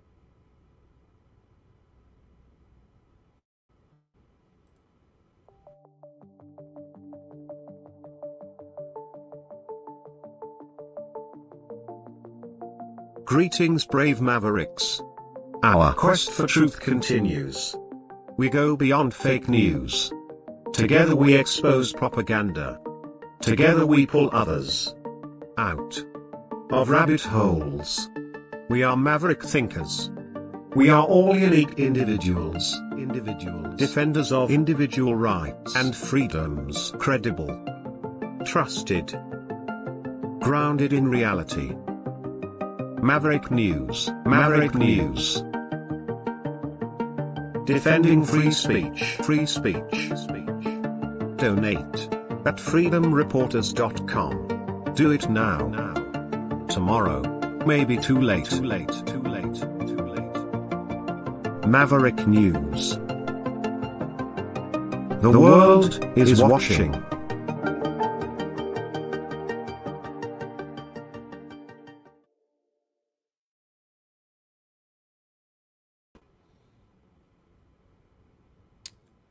So, yes, lots of politics being played.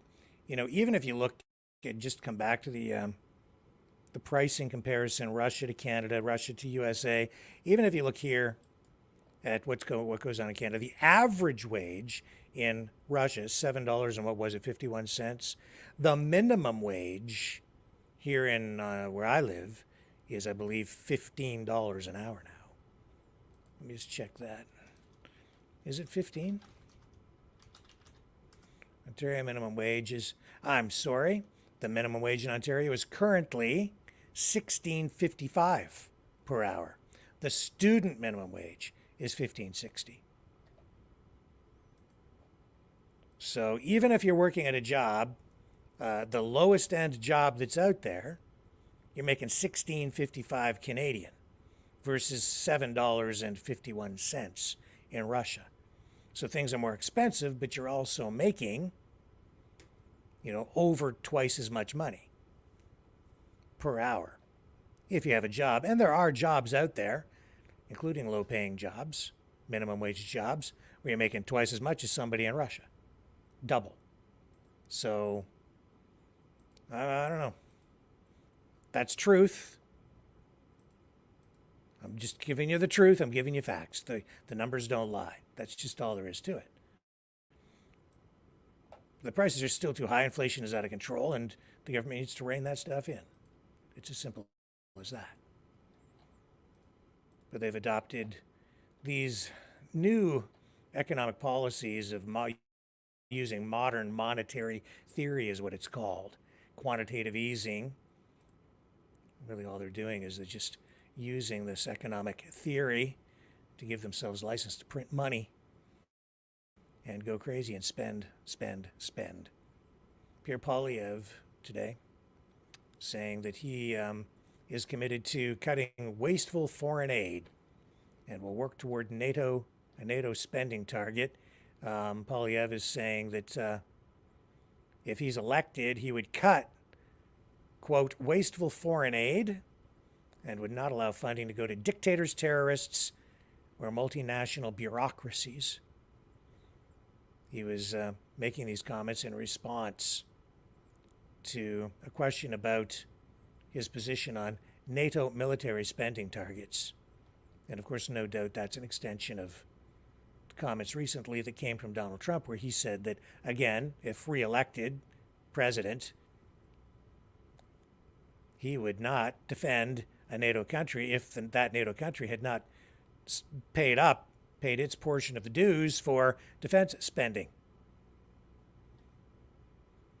So this is an early insight, if you will, into what a Poilievre conservative government foreign policy would look like. And I think that those comments are right in line with what a lot of people on the conservative side, and even on the freedom side of things, I think that's what people really want to hear.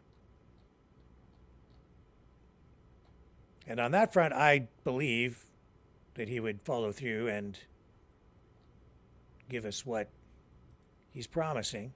On that front, I think he would cut foreign aid. I don't think there's any question in my mind about that. Also, it's interesting to see that Donald Trump just recently met with Tulsi Gabbard, and that triggered a pretty intense response from the Democrats and people on the left. I guess he was discussing with her how she thinks that the Department of Defense should be run if there is a new Trump administration after the next election. So that's interesting as well. And, you know, Trump has not announced who his running mate might be, and it's clear he will be the nominee because Nikki Haley does not stand a chance. He will be the nominee. He will run. A lot of this other stuff is drama. But I would not be at all surprised, not at all surprised, if his running mate turns out to be Tulsi Gabbard. Keep an eye on that one. Just saying. Don't know if you guys have any thoughts or comments on that tonight. Anybody think that Tulsi Gabbard might have a shot at being Donald Trump's running mate? I think that would make a lot of people happy. I like Tulsi Gabbard a lot. I think she is super sharp, super intelligent, brave. I think she is energetic. I think she brings a degree of youthfulness with her. She's young and vibrant and competent, you know, is the word that comes to mind for me. And even though she's been accused of being a Putin apologist and a Russian sympathizer and she's taken all those slings and arrows from the Democrat side and certainly took a lot of that stuff head on from Hillary Clinton. I think she is patriotic and loyal to the United States. So yeah, I think that she could be a great running mate. I think that would be a winning ticket right there. A winning ticket because she would take votes away from the Dems. She used to be with the Democrats. She'd pull a bunch of support away from the Democratic Party. She's a woman, so she would pull from, you know, a certain base of support there and that demographic. So she'd appeal to, you know, strongly to female voters across the political spectrum. She has the right ideology, the right frame of mind to run in alignment with what Donald Trump advocates for, his policies. I think she could support him with no difficulty. She fills the bill, and I don't think that she's so headstrong that she would have any trouble running as his VP or his running mate and then becoming the vice president, being, you know, the second in command and a heartbeat away from the presidency. So I don't think that she would, you know, stand in opposition to him. And I think that she is, how shall I put this, independent-minded enough that she wouldn't just go with the flow. So if Trump had to stand against the deep state, if you want to call it that, or, you know, as he gets himself backed into corners by his political opponents, I don't think she would hesitate to back him up if justified. Not run it. I don't think what I'm saying is I don't think she's afraid of a fight. So she would just get in there and roll up her sleeves and get to work to help him. I think it would be a winning combination. I think that combination right there would be unstoppable. They would steamroll her over Biden-Harris ticket. And that would propel Trump back to the White House. And most important, if anything should ever happen to Donald Trump, God forbid, I think that she's more than capable enough to step into the role of president and keep the country safe and guide it and provide direction and leadership at a time when leadership has never been needed more. So I'm eager to find out ultimately what his choice for a running mate will be. Now, folks, what we're going to do is we're going to wrap it up for the night. That kind of takes care of things. Let me just check the newswire here and make sure that we're not missing anything before we sign off tonight. I want to make sure we hit all the major stories. I don't want to leave anything behind.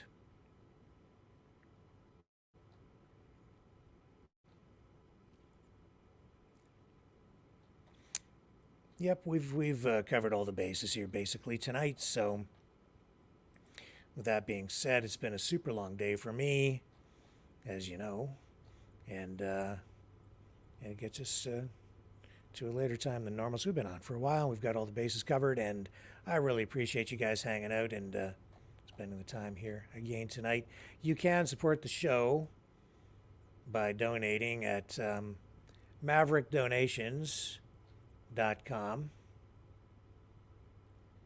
And if you do donate $60 or more, I still have some of these shirts that we can send out. I'm happy to send you a shirt with a logo or a hoodie. We have hoodies. I also have Exile the Knights of Malta shirts in stock as well. So a hoodie or an embroidered shirt, or for a donation of $30 or more, I can send you a t-shirt. Happy to do that. Any color you want, as long as it's black. And just make sure you tell me what size you need if you leave a donation at MaverickDonations.com or at FreedomReporters.com. That's where most people would do that. Most people would leave the donation there, and it's really easy to use that. It's the PayPal portal. You don't need a PayPal account to do it, but that's the interface, and there's a place right in there to leave me a message. Just let me know what size of hoodie, t-shirt, or embroidered shirt you would like, and I'll send it along. You can also support us using the Rumble Rants, and please consider liking, sharing, subscribing across our social media platforms. If you do subscribe over on our YouTube channels, please make sure you hit the notification bell. That really makes the subscription work. Without that, you don't receive the notices when we do publish new videos. But Rumble is where it's at. That's really where we need you to subscribe. So if you would consider doing that, if you haven't already, would really, really appreciate it. So that being said, thank you guys very much again for spending the evening here with me. And it's a privilege for me to spend the evening with you. And I will be back tomorrow night at 6 p.m. Eastern Time. Love you all. Catch you on the flip side.